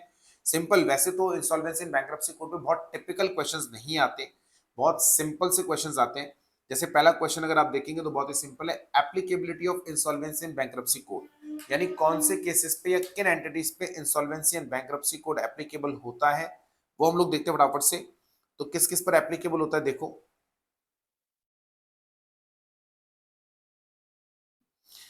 It is applicable to companies registered under the companies act. उसके अलावा companies govern under the special act, ये होता है जैसे एलआईसी वगैरह है special act, LLP, other body corporates and partnership firms and individuals. कहने का मतलब सब पे लगता है, यानी अगर आप इस एक्ट का बेनिफिट लेना चाहते हैं तो ऑल आर एलिजिबल, जितनी भी तरह के लोग हैं सबको बेनिफिट मिलता है। Person who are not entitled to initiate insolvency resolution person, किन पर नहीं लगता? देखिए, अगर कोई भी ऐसा व्यक्ति है जिसका इंसॉल्वेंसी रेजोल्यूशन अभी चल रहा हो, या जिसका इंसॉल्वेंसी रेजोल्यूशन प्रोसेस पिछले 12 महीनों में कभी भी स्टार्ट हुआ हो, एप्लीकेशन जिसकी लग चुकी हो, और a financial creditor who has violated any of the terms of resolution plan which is approved in 12 months before the date of making application। अभी जो लेटेस्ट एप्लीकेशन आप लगा रहे हो, उस एप्लीकेशन को लगाने से पिछले 12 महीने में कभी एप्लीकेशन लगाई गई और उस एप्लीकेशन को ट्रिब्यूनल ने ओके भी कर दिया था, एडजुडिकेटिंग अथॉरिटी ने, और उसकी जो टर्म्स एंड कंडीशन थी वो आपने वायलेट करी, और in respect of liquidation order has been made, यदि किसी एंटिटी का लिक्विडेशन हो चुका है तो उसका भी इंसॉल्वेंसी रेजोल्यूशन प्रोसेस स्टार्ट नहीं हो सकता। Rights and duties of the authorised representative of the financial creditors, क्या क्या राइट्स हैं जो ऑथराइज्ड रिप्रेजेंटेटिव है? देखिए, जो आईबीसी में जो एप्लीकेशन लगती है, आईबीसी में एप्लीकेशन कोई भी लगा सकता है। एप्लीकेशन कौन लगा सकता है? एप्लीकेशन फाइनेंशियल क्रेडिटर भी लगा सकता है, ऑपरेशनल क्रेडिटर भी लगा सकता है, और डेटर खुद भी लगा सकता है, ठीक है? कोई भी, anyone can make an application. देखो, अच्छा, अब इनके फाइनेंशियल क्रेडिटर या ऑपरेशनल क्रेडिटर्स जो है, इनके रिप्रेजेंटेटिव्स को भी अलाउड है एप्लीकेशन लगाना, जो भी रिप्रेजेंटेटिव्स हैं वो लगा सकते हैं। देखो, the authorised representatives shall have the right to participate and vote in the meeting of the company और क्रेडिटर्स, बिल्कुल कर सकते हैं। Represents in accordance with the prior voting instructions of such creditors obtained through the physical और electronic means. आपके पास में अधिकार है कि जो भी फाइनेंशियल क्रेडिटर्स हैं या ऑपरेशनल क्रेडिटर्स हैं, उनके जो ऑथराइज्ड रिप्रेजेंटेटिव्स हैं, दे can make an application, they can also present in the meeting, they can also vote. Duty of authorized representatives to circulate agenda and minutes to the financial creditors. It shall be the duty of the authorized representatives to circulate the agenda and minutes in the meeting of committee, जब committee of creditors की meeting, क्योंकि अगर आपने insolvency code अगर पढ़ा हो तो उसमें जो भी डिसीजन होता है वो कमिटी ऑफ क्रेडिटर्स ही करती है। यानी जो इंसॉल्वेंसी रेजोल्यूशन प्रोफेशनल है IRP, he will make an app call, he used to constitute a committee of creditors. That committee of creditors basically it is entitled to take all the decisions. वो जो insolvency professional है वो matter को वहीं refer करता है. अब उस कमेटी की मीटिंग्स को बुलाना, उसके मिनट्स, मीटिंग के मिनट्स को बनाना, एजेंडा को देना, वो सब इस कैटेगरी के अंदर आता है. ठीक है, तो duty of authorised representative to circulate agenda. Authorized representative to act on the instruction of financial creditors. The authorized representative shall not act against the interest of financial creditors. अब वैसे भी जब किसी के authorized representative होते हैं, तो जिसके आप authorized representative है, उन्हीं को आपको जो है उनके instructions को आपको follow करना होता है, वो जो भी आपको prior instructions देंगे. If the authorized representatives represents several financial creditors, then shall cast vote in respect of each of the financial creditor in accordance with the instructions received from each financial creditor to the extent of his voting share. अगर आप एक से ज्यादा financial creditor के representatives हैं, यानी एक साथ आप 2 या 3 फाइनेंशियल क्रेडिटर को रिप्रेजेंट करते हैं, तो ऐसे केस में आपको सबके लिए वोटिंग करनी है, सबके इंस्ट्रक्शंस को फॉलो करना है. To ensure recording of instructions of insolvency resolution professional or resolution professional, the authorized representative shall file the committee of creditors any instruction received by way of physical or electronic means from the financial creditors he represents for voting in accordance therewith, to ensure that appropriate voting instructions of the financial creditors he represents is correctly recorded by interim insolvency resolution professional. आप जब भी voting करें तो इस बात को ensure कर लें कि भाई वो जो इंसॉल्वेंसी रेजोल्यूशन प्रोफेशनल है उसने आपकी वोटिंग को काउंट कर लिया, क्योंकि आप ऑथराइज्ड रिप्रेजेंटेटिव है, खुद तो क्रेडिट आया नहीं, तो कहीं गलती से ऐसा ना हो कि वो ऑथराइज्ड रिप्रेजेंटेटिव के नाम से ही रिकॉर्ड कर ले, फाइनेंशियल क्रेडिटर के नाम से रिकॉर्ड ना करे. ठीक है. उसके बाद में है duties of interim insolvency resolution professional. देखिए, इंटरिम इंसॉल्वेंसी रिजोल्यूशन प्रोफेशनल क्या होता है? जिस दिन आपकी इंसॉल्वेंसी रिजोल्यूशन की एप्लीकेशन एक्सेप्ट होती है, जिसको हम लोग इंसॉल्वेंसी रिजोल्यूशन कमेंसमेंट डेट भी कहते हैं टेक्निकली, उस दिन एप्लीकेशन एक्सेप्ट होते ही एक बंदे को इंटरिम इंसॉल्वेंसी रिजोल्यूशन प्रोफेशनल के तौर पे अपॉइंट किया जाता है. सामान्य तौर पे ये बंदा वही व्यक्ति होता है जिसका नाम एप्लीकेंट ने अपनी एप्लीकेशन में दिया होता है. ठीक है.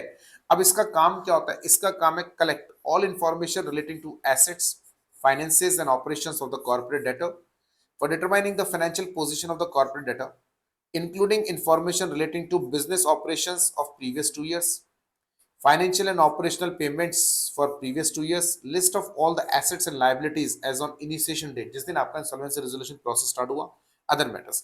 बेसिकली पर्पस इतना सा होता है कि हमें अपने सारे फाइनेंशियल क्रेडिटर्स जो हैं, जितने भी अपने फाइनेंशियल एंड ऑपरेशनल क्रेडिटर्स हैं, उनकी एक जगह लिस्ट आ जाए, उनके आउटस्टैंडिंग कितने हैं वो पता चल जाए, उनका पेमेंट कितना आउटस्टैंडिंग है, या हमने उनको पेमेंट कितना करा ये पता चल जाए. Receive and collate all the claims submitted by the creditors to him. जितने भी क्रेडिटर्स के क्लेम उनको इकट्ठा करना है एक जगह, constitute a committee of creditors, monitor the assets of the corporate debtor and manage it's operations until a resolution professional is appointed. क्योंकि जैसे ही इंसॉल्वेंसी रेजोल्यूशन कमेंस होता है तो एक टर्म होता है, हम एक टर्म यूज करते हैं, और वो टर्म क्या है मालूम है? वो टर्म है इंसॉल्वेंसी रेजोल्यूशन कमेंसमेंट के बाद में बेसिकली मोरेटोरियम स्टार्ट हो जाता है. मोरेटोरियम का मतलब है कि कंपनी की जितनी भी एसेट्स हैं, लायबिलिटीज हैं, जो भी, अब कुछ नहीं होगा, सब एक जगह छोड़ दी जाएंगी. जो बिल्कुल नेसेसरी ऑपरेशन है वो कैरी ऑन होंगे, और वो भी अब कौन करेगा? वो भी सब कौन करेगा? इंसॉल्वेंसी रेजोल्यूशन प्रोफेशनल, जैसे अभी यहाँ पे एंट्री में, तो वही संभालेगा. File information collected with information utility. Information utility वो सॉफ्टवेयर होता है जहां से हम लोग ये वेरीफाई करते हैं कि जो क्लेम हमको सबमिट किए गए वो सही है या नहीं. Take control and custody of any assets over which corporate debtor has ownership, right, as recorded in the balance sheet of the corporate debtor or with information utility or depository of securities or any other registry that records. जो भी assets creditor की, जिसका sorry debtor की हैं, जो भी debtor का हम इंसॉल्वेंसी रिजोल्यूशन प्रोफेशनल बने हुए हैं, उसकी जो भी एसेट्स हैं वो किसी के पास भी पड़ी हो, उनका ओनरशिप लेना and perform such other duties as may be specified. Right. Short note on the replacement of resolution professional by the committee of creditors. बिल्कुल कर सकते हैं. कमिटी ऑफ क्रेडिटर्स अगर चाहें तो वो किसी नए इंसॉल्वेंसी रेजोल्यूशन प्रोफेशनल को ला सकते हैं. 66% जो कमिटी ऑफ क्रेडिटर्स है, they need to get ready for the same. ठीक है. उस नए नाम को एडजुडिकेटिंग अथॉरिटी को इन्फॉर्म किया जाएगा. अगर वो अप्रूव कर देते हैं तो अपॉइंट किया जा सकता है इजीली विदाउट एनी प्रॉब्लम. ठीक है. तो ये आपको ध्यान में रखना है. State the manner of initiation of insolvency resolution process by financial creditors under the Insolvency and Bankruptcy Code. तो जब कभी भी फाइनेंशियल क्रेडिटर्स को एप्लीकेशन लगानी हो, तो फाइनेंशियल क्रेडिटर्स जो हैं वो एक एप्लीकेशन लगा सकते हैं, application for insolvency resolution process under section 7। बहुत सिंपल सा प्रोसेस है, filing of application before adjudicating authority for initiating corporate insolvency resolution process. A financial creditor either by itself or jointly with other financial creditors may make an application against a corporate debtor before adjudicating authority when a default has occurred। यानी जिससे उसको पैसा लेना है, उसने अगर default करा तो उसके अगेंस्ट में वो एक इजीली एप्लीकेशन लगा सकता है। किसको? एडजुडिकेटिंग अथॉरिटी को। उसके बाद जाकर एप्लीकेशन लगाना है। हाँ, अगर आपको डिफॉल्ट हो तो, यानी डेटर्स ने डिफॉल्ट करा है तो ही करना, अगर आपका पैसा टाइम पर मिल रहा है तो नहीं लगाना। For this purpose a default includes a default in respect, ये तो कुछ बात नहीं है काम की। एप्लीकेशन कैसे लगानी है? मैनर स्पेसिफाइड है, विद जो भी फीस होगी अप्रोप्रिएट वो लगाई जाएगी। साथ में क्या लगाना है ये इंपॉर्टेंट है। एप्लीकेशन के साथ record of the default recorded with information utility और अदर रिकॉर्ड्स और एविडेंसेस, क्योंकि आपको बताना पड़ेगा डिफॉल्ट हुआ है, यानी डेटर ने आपका पेमेंट करने से मना करा है, इस बात का एविडेंस होना जरूरी है।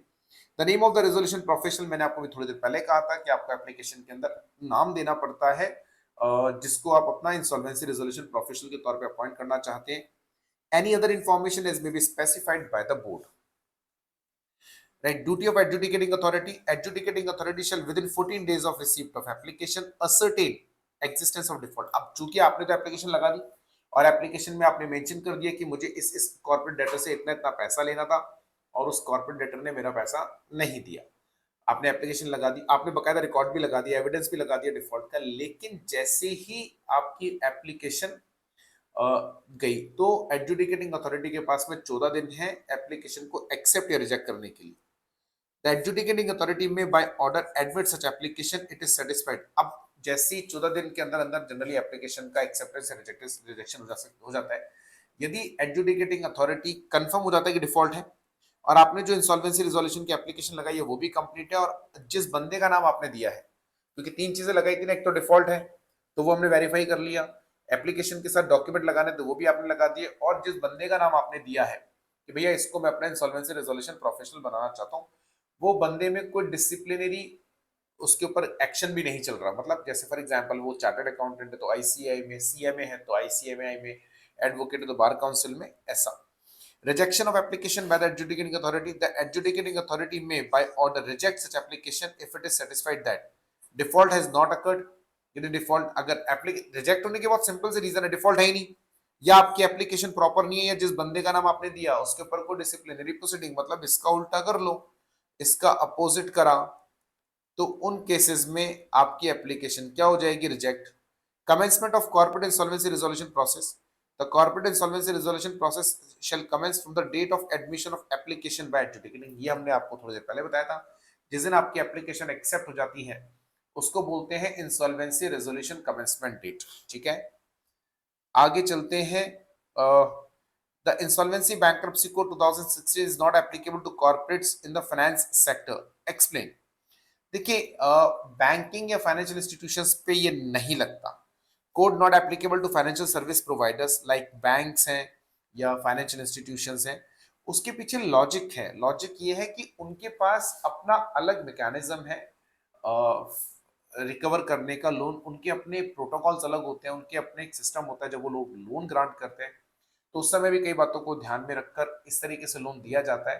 तो they do not need any kind of like any kind of insolvency code or this code, right? So that is why the bank, financial institutions, insurance companies, assets management companies या mutual funds या similar kind of the organization, they are not covering under this point, right? छोटा question है लेकिन important है, repeat होने के chances ज्यादा है क्योंकि छोटा क्वेश्चन है। Mr. Ganesh, an operational creditor, filed an application for the corporate insolvency resolution process. He does not propose his appointment of an interim insolvency professional। छोटी सी बात मैं यहाँ पर आपको समझा देता हूँ। तीन सेक्शंस हमारे पास में हैं, सेक्शन नंबर 7, सेक्शन नंबर 8 और सेक्शन नंबर 9 एंड 10। 9 एंड 10 मैंने साथ में को लिखा, बताता हूँ।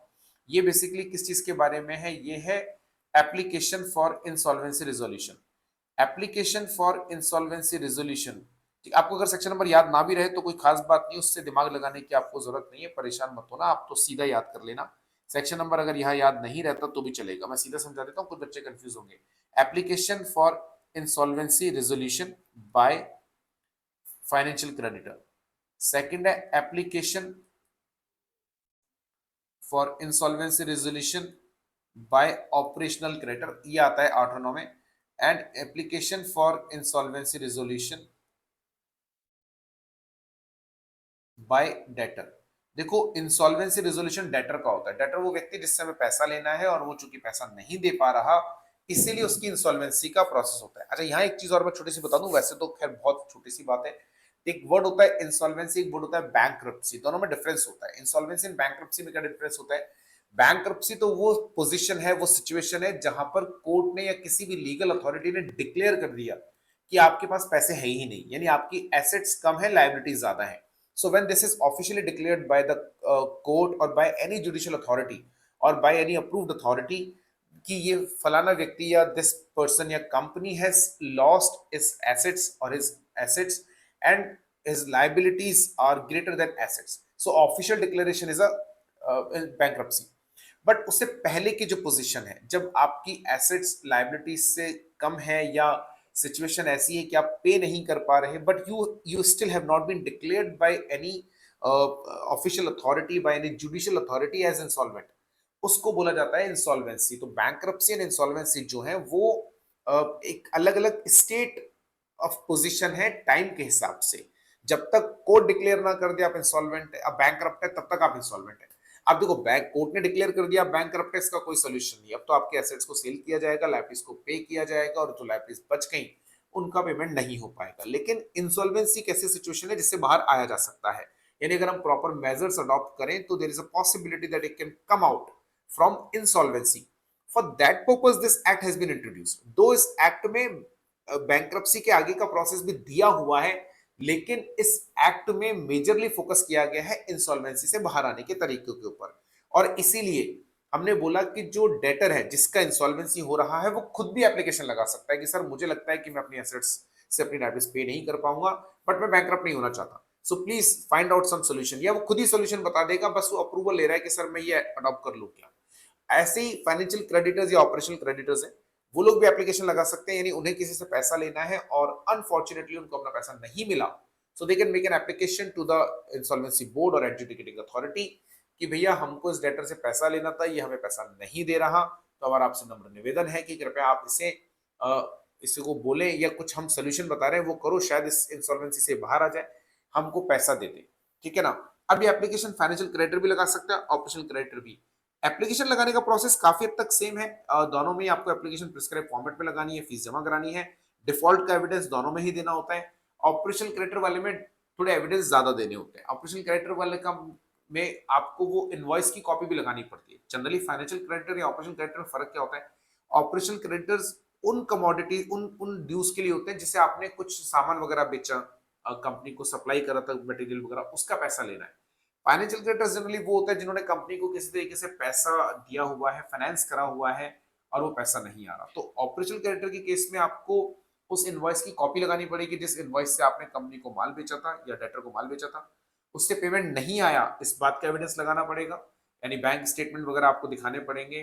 ठीक है। एक और सबसे इंपॉर्टेंट बात जो सबसे अच्छी है, फाइनेंशियल क्रेडिटर के केस में आपको एप्लीकेशन में एक ऐसे बंदे का नाम देना होता है जिसको आप अपना इंसॉल्वेंसी रिजोल्यूशन प्रोफेशनल अपॉइंट करना चाहते हैं। उस बंदे का नाम देना होता है कि भैया मैं इस बंदे को अपना इंसॉल्वेंसी रिजोल्यूशन प्रोफेशनल बनाना चाहता हूँ। देना ही पड़ेगा, उसके बिना एप्लीकेशन एक्सेप्ट ही नहीं होगी। सेम यहाँ पे भी है, डेटर में भी। डेटर में जब एप्लीकेशन लगाएगा तो उसको भी इंसॉल्वेंसी रिजोल्यूशन प्रोफेशनल का नाम देना ही पड़ेगा। पर ऑपरेशनल क्रेडिटर के केस में ऐसा नहीं।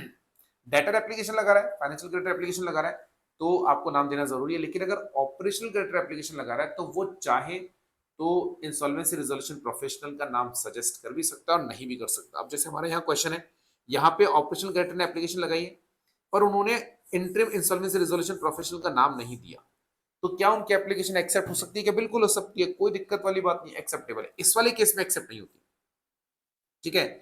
अगर अच्छा अब ऑपरेशनल क्रेडिटर ने अगर नाम दिया होता तो हम जनरली उसी को आपका इंटरिम इंसॉल्वेंसी रिजोल्यूशन प्रोफेशनल बना देते, बट चूंकि आपने नाम नहीं दिया तो अभी ऐसे केस में एडजुडिकेटिंग अथॉरिटी जहां आपने एप्लीकेशन लगाई है वो इंसॉल्वेंसी एंड बैंक्रप्सी बोर्ड जो है उसको इन्फॉर्म करते हैं कि सर एप्लीकेशन आई है उसमें नाम नहीं है। फिर ये इंसॉल्वेंसी बोर्ड जो है ये नाम रेकमेंड करता है एडजुडिकेटिंग अथॉरिटी को, जनरली 10 डेज के अंदर अंदर। ठीक है। Who can initiate insolvency resolution process? Insolvency resolution process जैसा हमने आपको पीछे कहा था, फाइनेंशियल क्रेडिटर भी लगा सकता है, ऑपरेशन क्रेडिटर भी, अभी भी तो बताया मैंने आपको, तीनों में से कोई भी कर सकता है। ठीक है ना, कोई भी इनिशिएट कर सकता है। How many time extension for the period of corporate insolvency resolution can allowed? ये सिर्फ एक बार ही होता है, क्योंकि पूरा इंसॉल्वेंसी रिजोल्यूशन प्रोसेस जो है वो कंप्लीट करना होता है 270 दिनों के अंदर अंदर, और इसके ऊपर आपको जो है एक एक्सटेंशन, एक्चुअली ये पीरियड इस तरीके से है, यदि मैं वैसे देखूं तो total insolvency resolution process complete करना होता है 180 दिनों में। आप चाहे तो 90 दिन का एक्सटेंशन ले सकते हो।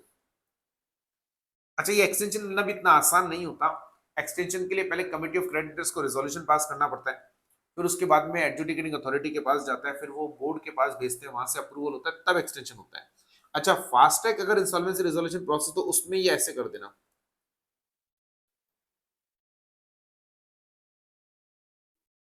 90 दिन और 45 दिन, यानी पूरा fast track insolvency resolution process 90 दिनों में कंप्लीट करना है, साथ में 45 दिन का आपको एक्सटेंशन मिल जाएगा। Who can initiate insolvency resolution process, अब ये भी हमने पढ़ा।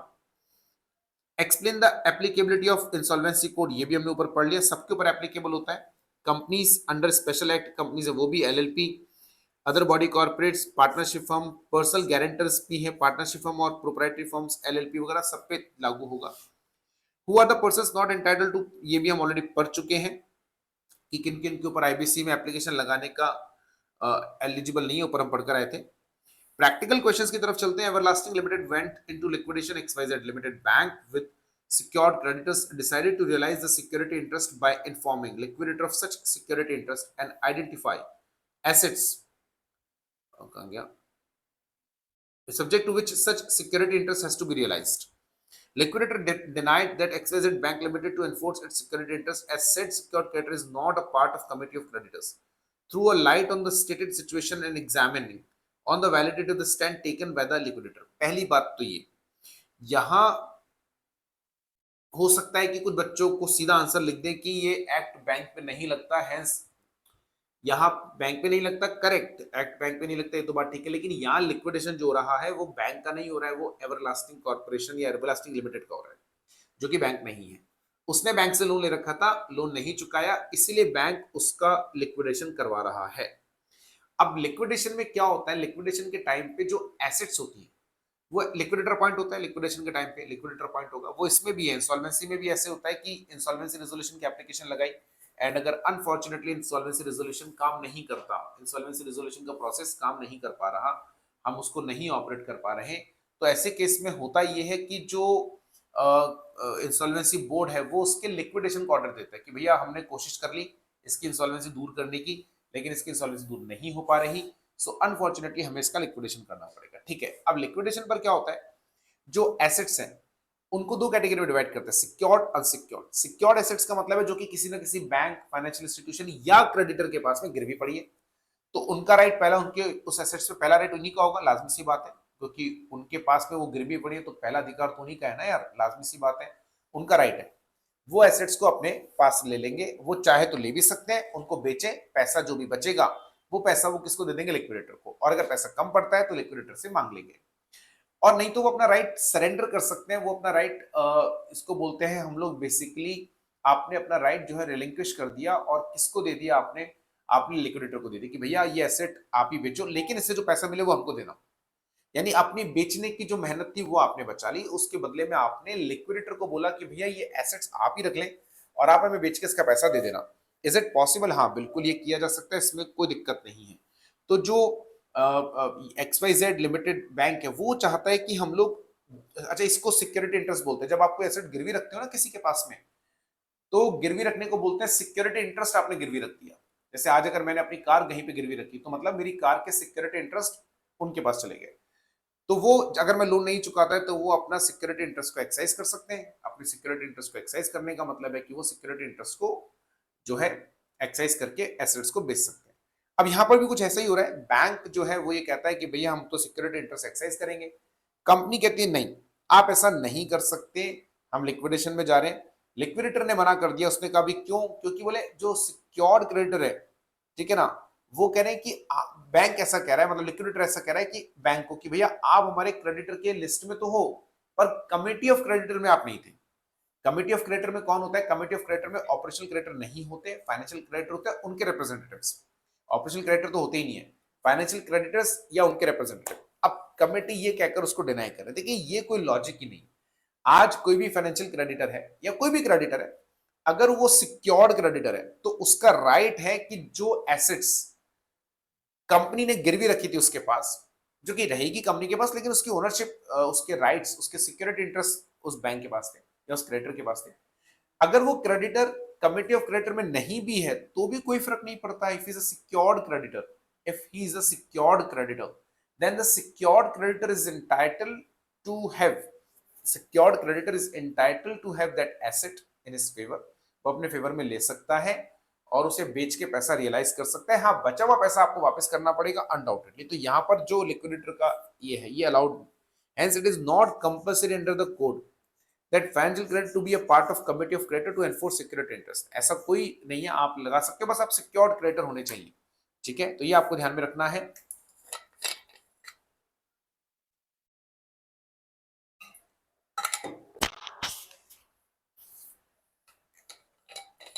Sorry, Messrs MS, an operational creditor, filed an application with adjudicating authority to initiate corporate insolvency resolution process. Operational creditor है against TR Limited, and to application was accepted on 10th July 2022. The NCLT Delhi appointed Mr. VS to act as an interim insolvency resolution professional of TR Limited. After appointment of Mr. VS, issued the public announcement on 12th 22 of the initiation of CIRP, that corporate insolvency resolution plan, and call the submission of claim। बिल्कुल ऐसे ही process होता है। Insolvency, interim insolvency resolution professional के हमने भी काम पढ़े थे। उसका काम है to collect all the claims. उसका काम है क्लेम्स को इकट्ठा करके एक जगह लेकर आए, लिस्ट बनाए। उसने 10 जुलाई को उसका अपॉइंटमेंट हुआ, जिस दिन इंसॉल्वेंसी रेजोल्यूशन प्रोसेस स्टार्ट हुआ। 12 जुलाई को उसने पब्लिक अनाउंसमेंट करा। 20 July committee of creditors was constituted by Mr VS, therefore Mr MS wants to withdraw his application under. अब ये जो मिस्टर एमएस है वो एप्लीकेशन को विथड्रॉ करना चाहते हैं under section 12 A of insolvency bankruptcy code.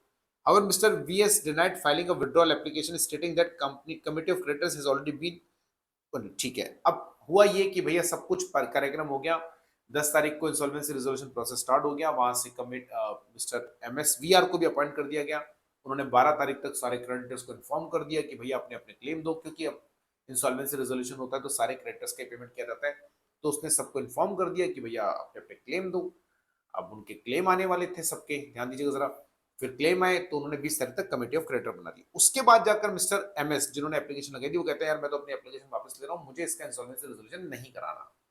अब क्या उसके एप्लीकेशन को रिजेक्ट किया जा सकता है क्या, इस ग्राउंड पर कि यार अब तो कमेटी ऑफ क्रेडिटर भी बन गई।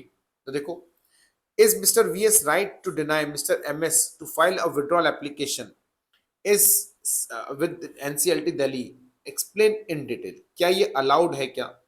देखें, अगर हम सेक्शन नंबर 12 ए में जाते हैं तो बिल्कुल अलाउड है, आप अपनी एप्लीकेशन को विड्रॉ कर सकते हैं।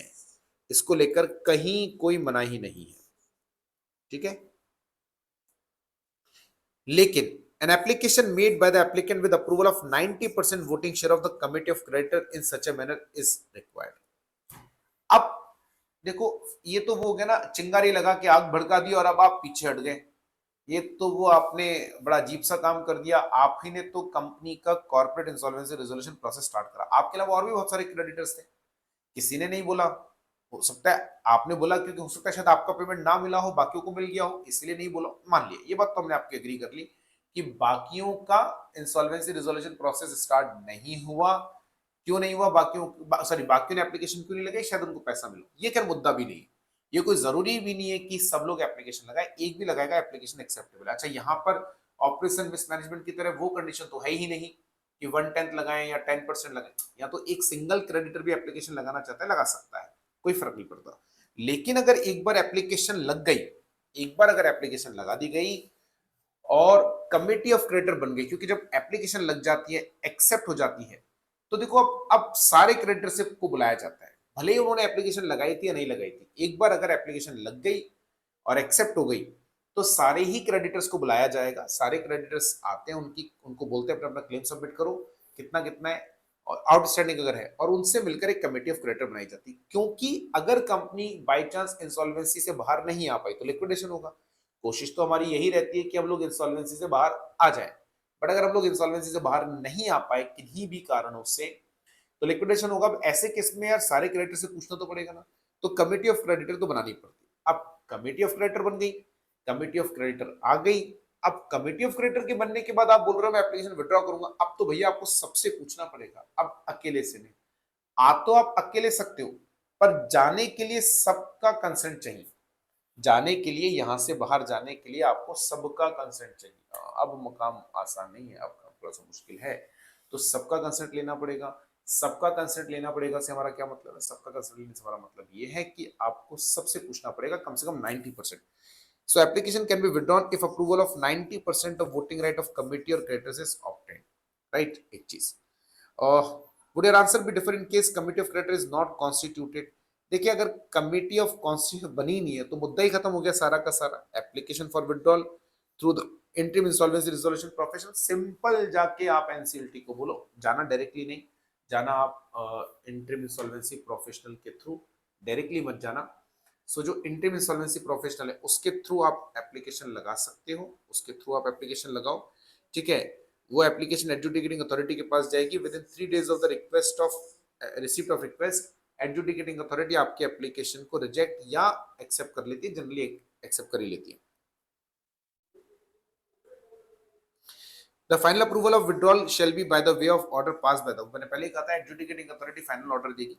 अगर एडजुडिकेटिंग ट्रिब्यूनल को भी आप लगा सकते हो, एडजुडिकेटिंग अथॉरिटी को भी, लेकिन ट्रिब्यूनल एडजुडिकेटिंग अथॉरिटी होता है क्या ना, यहाँ पे दो एडजुडिकेटिंग अथॉरिटी होता है, एक होता है एनसीएलटी और एक होता है डीआरटी। तो दोनों में कंफ्यूज मत होना, एडजुडिकेटिंग अथॉरिटी बोलो या ट्रिब्यूनल की बात है। अगर कंपनी या एलएलपी का इंसॉल्वेंसी रिजोल्यूशन है तो एनसीएलटी, और अदर का है जैसे इंडिविजुअल है, पार्टनरशिप फर्म है, उनके लिए डीआरटी एडजुडिकेटिंग अथॉरिटी होती है। तो अगर मैं एडजुडिकेटिंग अथॉरिटी बोलूं या ट्रिब्यूनल बोलूं एक ही बात है, आप कुछ भी लिख करा सकते हो। सो कमिटी ऑफ क्रेडिटर्स अगर बनी ही नहीं है तो आप सीधा एडजुडिकेटिंग अथॉरिटी यानी एनसीएलटी को एप्लीकेशन लगाओ, इंटरिम इंसॉल्वेंसी रेजोल्यूशन प्रोफेशनल के थ्रू ना अलाउड है, बट एडजुडिकेटिंग अथॉरिटी का डिसीजन फाइनल रहेगा। Who is the authority to pass the final order of withdrawal? अभी भी तो बताया एनसीएलटी होता है। तो ये कुछ एग्जाम में क्वेश्चंस आए, but for good reason they also given some of the questions they could ask in the exam. अभी तो नहीं पूछा इसके ऊपर, अभी तक तो क्वेश्चन नहीं आया, बट इन्होंने स्कैनर वालों ने अपनी ही तरफ से कुछ क्वेश्चंस ऐड कर दिए। दिस सेड आप इनको भी प्रिपेयर करके जाएं तो थोड़ा सा ठीक रहेगा, बेटर रहेगा, you could have a better understanding. See क्या है? The old and sorry right short note on insolvency and bankruptcy code. इसके ऊपर ये तो यार देखो बिल्कुल ही बेकार क्वेश्चन है, इसकी तो कोई जरूरत नहीं, इसके लिए तो मैं ही आपको मना करता हूँ, ये तो मत पढ़ के जाना, ये तो इतना कोई काम करने। Right short note on insolvency professional agencies. Insolvency professional agencies basically देखो स्ट्रक्चर कुछ इस तरीके का होता है। Insolvency and bankruptcy board of India है, आईबीबीआई हम इसको बोलते हैं। इसके अंडर में दो चीजें हैं, एक तो है professional insolvency resolution professional agency, और एक है इंसॉल्वेंसी रेजोल्यूशन प्रोफेशनल्स, आईआरपी जिसको बोलते हैं। इंसॉल्वेंसी प्रोफेशनल एजेंसी कुछ काम धाम नहीं करती है, मेन काम होता है इंसॉल्वेंसी रेजोल्यूशन प्रोफेशनल का। ये इंसॉल्वेंसी रेजोल्यूशन प्रोफेशनल एजेंसी का काम क्या है? इसका काम है बेसिकली इंसॉल्वेंसी प्रोफेशनल्स को रजिस्टर्ड करना। जितने भी लोग इंसॉल्वेंसी प्रोफेशनल्स बनना चाहते हैं उनको अपने आप को इंसॉल्वेंसी प्रोफेशनल एजेंसी में रजिस्टर्ड कराना होता है, ठीक है ना। ये insolvency professional agency means any person registered with board of insolvency and bankruptcy code as an insolvency professional agency.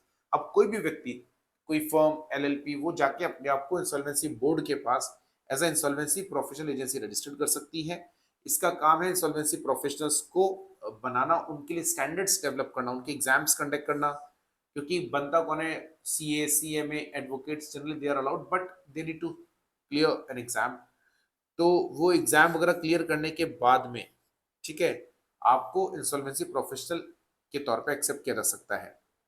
Right a short note on adjudicating authority. मैंने आपको बताया दो तरह की एडजुडिकेटिंग अथॉरिटीज हैं, एक एनसीएलटी और एक डीआरटी। अच्छा यहीं पर मैं एक चीज और बता देता हूं, इसके इस किसका इंसॉल्वेंसी प्रोफेशन किसका इंसॉल्वेंसी रेजोल्यूशन है, उस पर डिपेंड करेगा कि आपको इंसॉल्वेंस एडजुडिकेटिंग अथॉरिटी किसको मानना है। एनसीएलटी के फैसले के अगेंस्ट में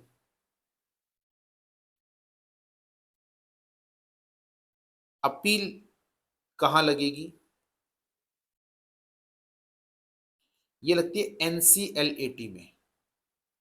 ऐसे डीआरटी के फैसले के अगेंस्ट में अगर आपको अपील लगानी है तो अगेंस्ट में अपील कहां लगेगी बेटा, ये लगेगी डीआरएटी में। डीआरएटी मतलब डेब्ट recovery appellate tribunal.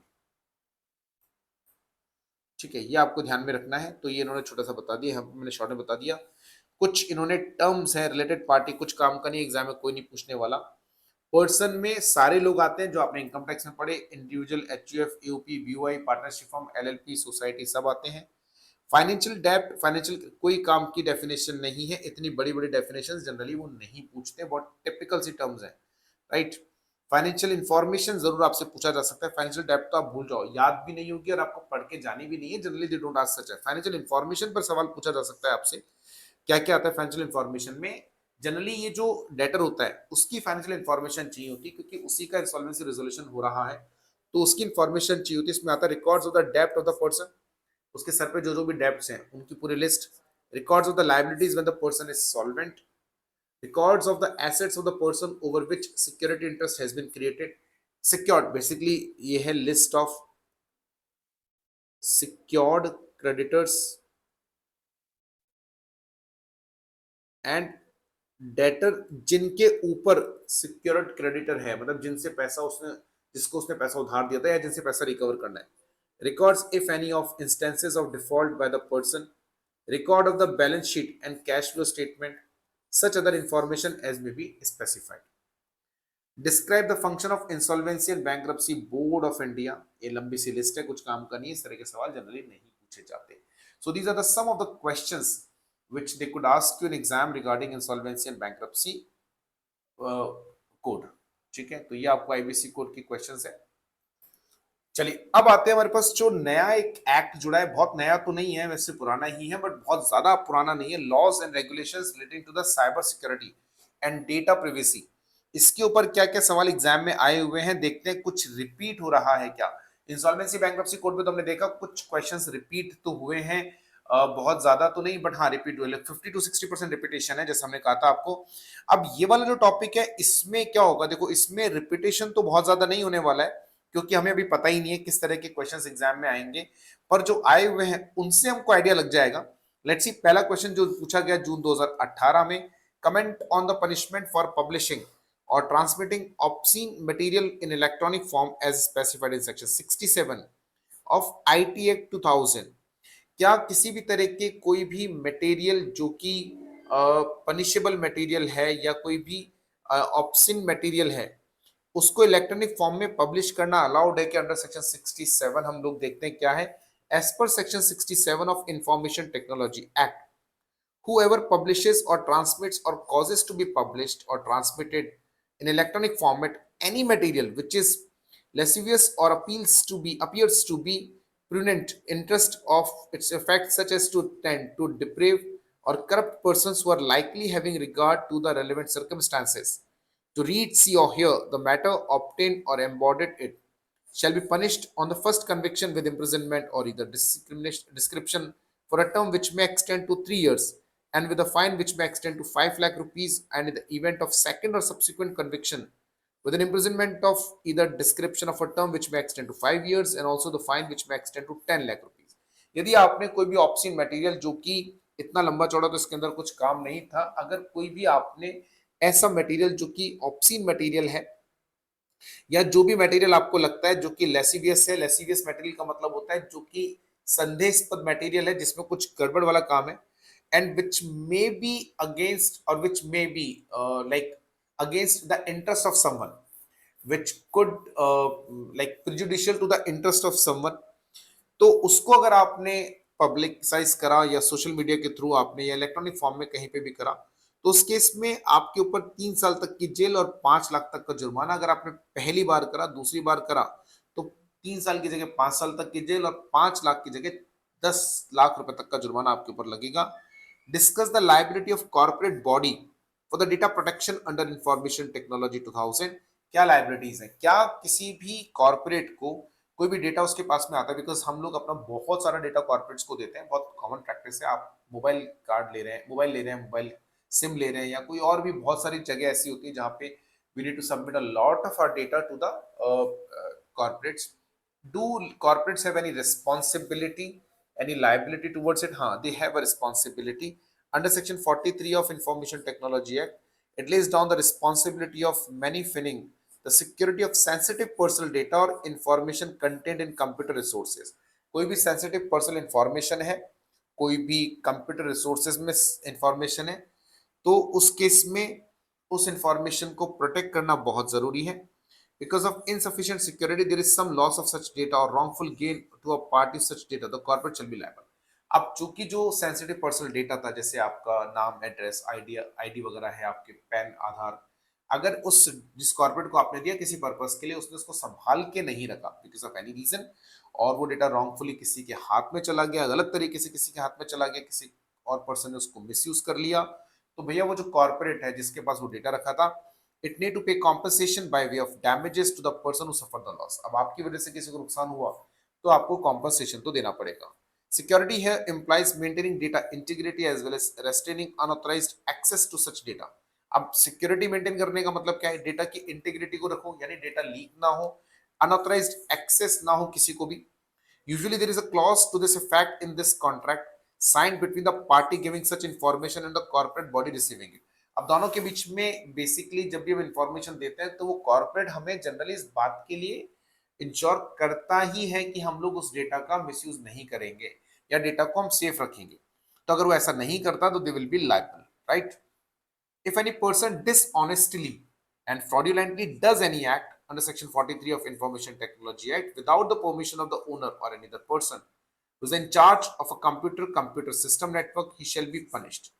What is the punishment for this offense? अगर आपने किसी भी तरीके से डिसऑनेस्टली या फ्रॉडलेंट तरीके से इंफॉर्मेशन टेक्नोलॉजी एक्ट के सेक्शन नंबर 43 के हिसाब से बिना ओनर की परमिशन के, बिना किसी परमिशन के, जो कि भी उस कंप्यूटर का इंचार्ज था, जो भी उस कंप्यूटर सिस्टम का इंचार्ज था, उसकी परमिशन के बिना यदि आपने कोई भी डेटा सिस्टम में से निकाला, ठीक है ना, किसी भी तरीका, ऐसा कोई भी आप काम करते हो जो कि अलाउड नहीं है, तो फिर उसके लिए आपको पनिशमेंट मिलेगा.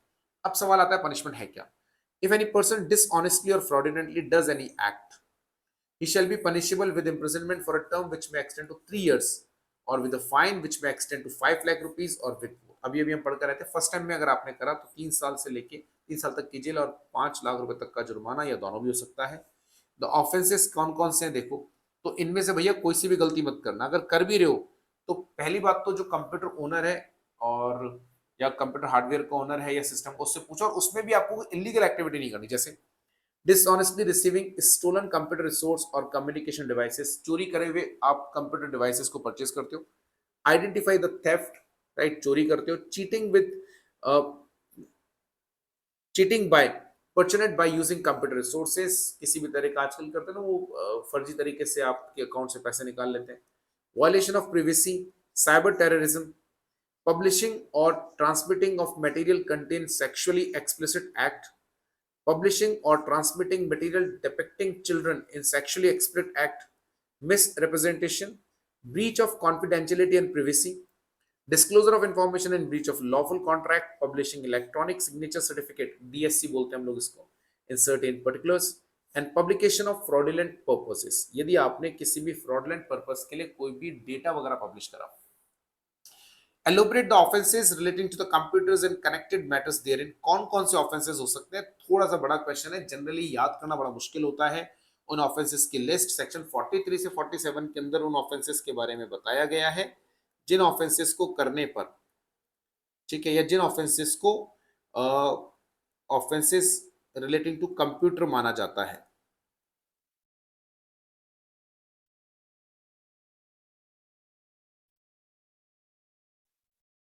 अब section 43 talks about the penalties and compensation. हाँ, तो वो तो साथ में उसमें बताए गए हैं कि अगर आपने इस तरह के ऑफेंसेस करे तो क्या पेनल्टीज आपके ऊपर लगेंगी, क्या कॉम्पनसेशन देने हैं.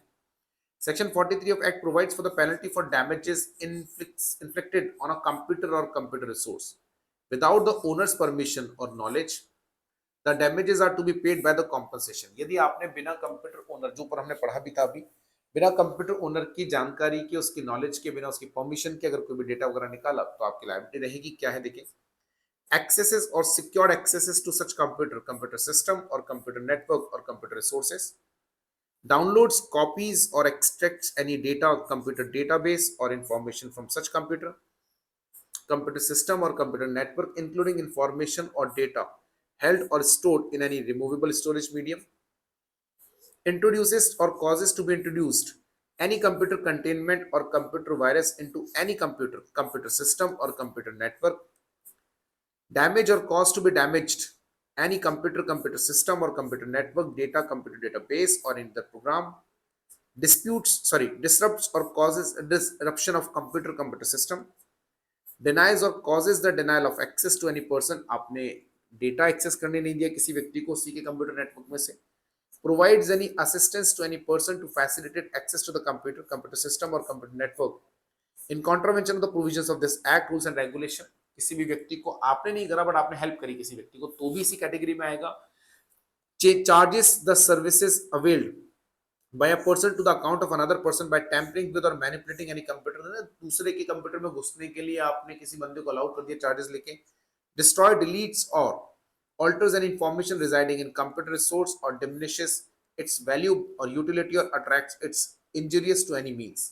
अब बेटा देखो ये जो लिस्ट है ना लंबी सी, ये है याद करनी पड़ेगी, थोड़ी सी मुश्किल है। steal, conceal, destroy or alter or causes any person to steal, conceal, destroy or alter any computer source code, तो ये सब करते हैं तो इनको माना जाएगा offences relating to the computer. अब देखो पर्सनली तो what I advise you is that, वैसे तो 8 नंबर का क्वेश्चन है बट ऑप्शन में आता है तो आप छोड़ भी सकते हैं, थोड़ा सा मुश्किल है इसको याद करना, थोड़ा नहीं एक्चुअली काफी मुश्किल है याद करना, it is not as easy as we are expecting. अब वो कैसे याद करोगे ये तो थोड़ा सा काम टफ है, लेकिन हाँ एलोबरेट द ऑफेंसेस, ये तो हो ही गया हमारा। List 5 cyber crimes under IPC and special, हाँ ये तो बताया जा सकता है। सेंडिंग थ्रेटनिंग मैसेजेस, हाँ भेज मत देना किसी को भी। Sending defamatory messages, defamatory messages का मतलब होता है किसी के लिए अपमानजनक शब्दों का प्रयोग करते हुए कोई मैसेज भेजना, दोनों ही नहीं भेजने बाय ईमेल।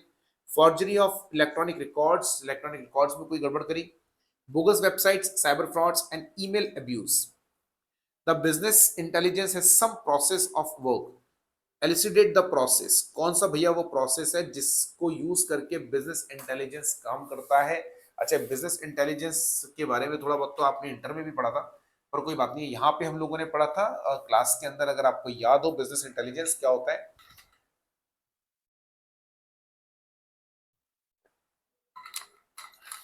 देखो the business intelligence architecture includes more than just BI software's business intelligence data is typically stored in a data warehouse built for an entire organization and smaller data marts।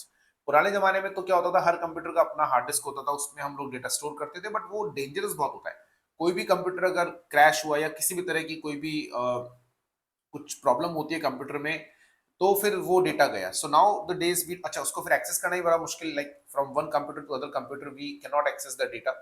So what nowadays we used to do that there are some data store या data mart हम बना देते हैं, it's like storeroom in which hard disks are stored where the all data are stored, ठीक है। So business intelligence is like a warehouse where the all data is stored at one place and whole subsets of the business information for individual departments and business units often with the ties as an enterprise data warehouse। अब पूरा organisation को एक ही जगह हमने store कर दिया, तो सारे डिपार्टमेंट्स को हमने एक जगह टाई करने का मतलब एक जगह लाकर हमने उसको होल्ड कर दिया, ठीक है। BI data can include historical information and real-time data gathered from source system as it is generated, enabling BI tools to support both strategic and tactical decision making process। अब चूंकि ये जो हमारा BI है जिसके अंदर अपना पूरा डेटा स्टोर करते हैं, इसमें सारा डेटा रियल टाइम बेसिस पर होता है। सोर्स सिस्टम जो है यानी जहां पे आपकी कंप्यूटर में प्रोसेसिंग कर रहे हो, वर्किंग कर रहे हो, वहां से ये डेटा को उठाता है, गैदर करता है एंड उसके बेसिस पर हम डेटा एक जगह स्टोर करते हैं, उसी को यूज करके we use to take all of our decisions. Before it is used in BI applications, raw data from different source systems generally must be integrated, consolidated, and cleansed using data integration and data quality management tools to ensure that BI teams, term and business users are analyzing accurate and consistent information. अभी जो BI application है जिसमें हम पूरा अपना data store करते हैं, जहां से डेटा को एक्सट्रैक्ट करते हैं, जहां से रॉ डेटा हम सिस्टम से निकालते हैं, कंसोलिडेट करते हैं, डेटा वो प्रॉपरली मैनेज होना जरूरी है जिससे कि डेटा को इजीली एक्सट्रैक्ट किया जा सके. Steps in BI are as follows: data preparation, in which data sets are organized and modeled for analysis. Analytical querying of the prepared data, जो भी डेटा हमारे पास में आया उसको प्रिपेयर करना. Distribution of key performance indicators and other findings to business users. Use of information to help influence and derive business decisions. Initially BI tools for primarily use for BI, ये तो पुरानी बात है. पहले तो मेन जो हमारे काम है एक तो डेटा का प्रिपरेशन एंड डेटा सेट्स को प्रिपरेशन करना, जो कि BI अपने आप कर लेता है. यानी अलग अलग कैटेगरी के डेटा को छांट के अलग अलग करना, सेल्स का डेटा, परचेज का डेटा, क्योंकि डेटा रिट्रीवल आसान हो जाएगा. Analytical quarrying of the prepared data, जो भी डेटा अवेलेबल है उसको एनालिटिकली क्वेरिंग करना, मतलब इस तरीके से अरेंज करना कि डेटा रिट्रीवल में हमें दिक्कत ना हो. Distribution of key performance indicators and other findings to the business users. Right, किस किस के क्या क्या काम है, कौन कौन सी इंफॉर्मेशन जिसको जरूरत पड़ती है वो पहले से सेग्रीगेट करके रखना. And use of information to help influence and drive business decisions. ये यहाँ पर खत्म हो गया, ये अलग पैरा है, ये पॉइंट 4 के साथ नहीं है. बिगिनिंग में जब बीआई नया नया आया था तो उसका यूज जनरली आईटी प्रोफेशनल्स करते थे, आजकल तो सब करते हैं. Self service business intelligence environments enable business users to query BI data, create data visualization and design dashboards. BI programs often incorporate forms of advanced analytics such as data mining, predictive analytics, text mining, statistical analyzing. A common example of predictive modeling that enables the what if analysis of different business scenarios. In most cases, though, advanced analytics projects are conducted by separate teams of data scientists, statisticians, predictive modelers, and other skilled analytics professionals. While BI team oversee more straightforward querying, main काम उनका होता है data को straight forwardly obtain करके, analyse करके और उसे use करना. What do you mean by the business intelligence in context of cyber security? What are the benefits? ये जो आपने अभी भी क्वेश्चन पढ़ा, ऑलमोस्ट सेम क्वेश्चन है, तो वो आपको लिख कर आना है. सी, ये एक और इन्होंने नीचे क्वेश्चन दिया है जो अभी तक पूछा तो नहीं है बट इनको लगता है कि एग्जाम में पूछा जा सकता है. हैकिंग एंड पासिंग ऑफ में क्या डिफरेंस है? Hacking means causing attempt cause loss और damage to anyone by removing और changing any information stored in. उसको बोलते हैं हैकिंग, किसी के कंप्यूटर सिस्टम में घुस के किसी के डेटा को चेंज करना, डैमेज करना, डेटा को हटाना. ठीक है. This is done by unauthorized access to information. Passing off using the domain name registered by the someone, किसी और के domain name को use करना. मेन सेक्शन ये 66 में आता है. पासिंग ऑफ के लिए कोई सेक्शन नहीं है. पनिशमेंट, इसके लिए 3 साल तक की जेल या फिर 2 लाख तक का जुर्माना या दोनों. इसके लिए punishable as a tort under the code of civil procedure. Example, someone entering into a corporate database illegally is called hacking. A company opening a website to market its product might face losses if another company uses similar name or market products. People will buy products of the second company thinking they are buying products of the first one. The Marks and the Spencer case is a good example of passing off, in which it was judged that any person who deliberately uses the domain name similar, बहुत हो सकता है आपने किसी और के domain name को use करके उसको यूज करने की कोशिश करी. Hacking and explain its effect. Hacking means causing attempting to cause loss और डैमेज टू एनीवन. अभी भी हमने ऊपर पढ़ा, राइट, इसके बारे में. तो अब it definitely affects financial returns of the company since hackers takes a large slice of their profit. देखिए, हैकर्स कंपनी के डेटा में घुस के बहुत, आजकल तो बहुत कॉमन हो गया है, आपके प्रॉफिट्स को ले सकते हैं. मतलब प्रॉफिट्स को लेने का तरीका, आपके बैंक अकाउंट से आपका पूरा पैसा ले सकते हैं, आपकी सेल्स को डाइवर्ट कर सकते हैं, आपके डेटा को खराब कर सकते हैं, और sometimes they can disrepute. Explain the computer containment and computer virus. The term are contained in section 43 of Information Technology Act. The computer containment means a program or a series of commands given to a computer that alerts, deletes or release program with the computer and in doing so alters ordinarily working of the system of the network. Computer के system में, network में घुस के computer के data में changes करना, computer के data को ऑल्टर करना, उसमें से काम के डेटा को डिलीट कर दिया आपने. ये सब आपने तब करा जब कंप्यूटर में डेटा आप प्रोसेस कर रहे थे. Computer virus means a program set of instructions और information set into a computer to affect its functioning in way. It operates by affixing itself the computer resource and replicating itself when a program is run. यानी आप simultaneously दो चीजों को एक साथ run करने की कोशिश कर रहे हो. दो चीजों को आप साइमल्टेनियसली एक साथ प्रोसेस कर रहे हो, जिस समय कंप्यूटर चल रहा है उसी समय आपने जो है अदर फाइल्स में घुस के डेटा को डैमेज करा या डेटा को आपने लिया। Section 43 of the act provides for penalty for damages inflicted on a computer और a computer resource without the owner's permission और नॉलेज। तो उसकी जो भी पेनल्टीज है वो आपके ऊपर इम्पोज होगी, पेनल्टी आपके ऊपर लगेगी, right. So this is called basically data computer containment and computer virus, right. चलिए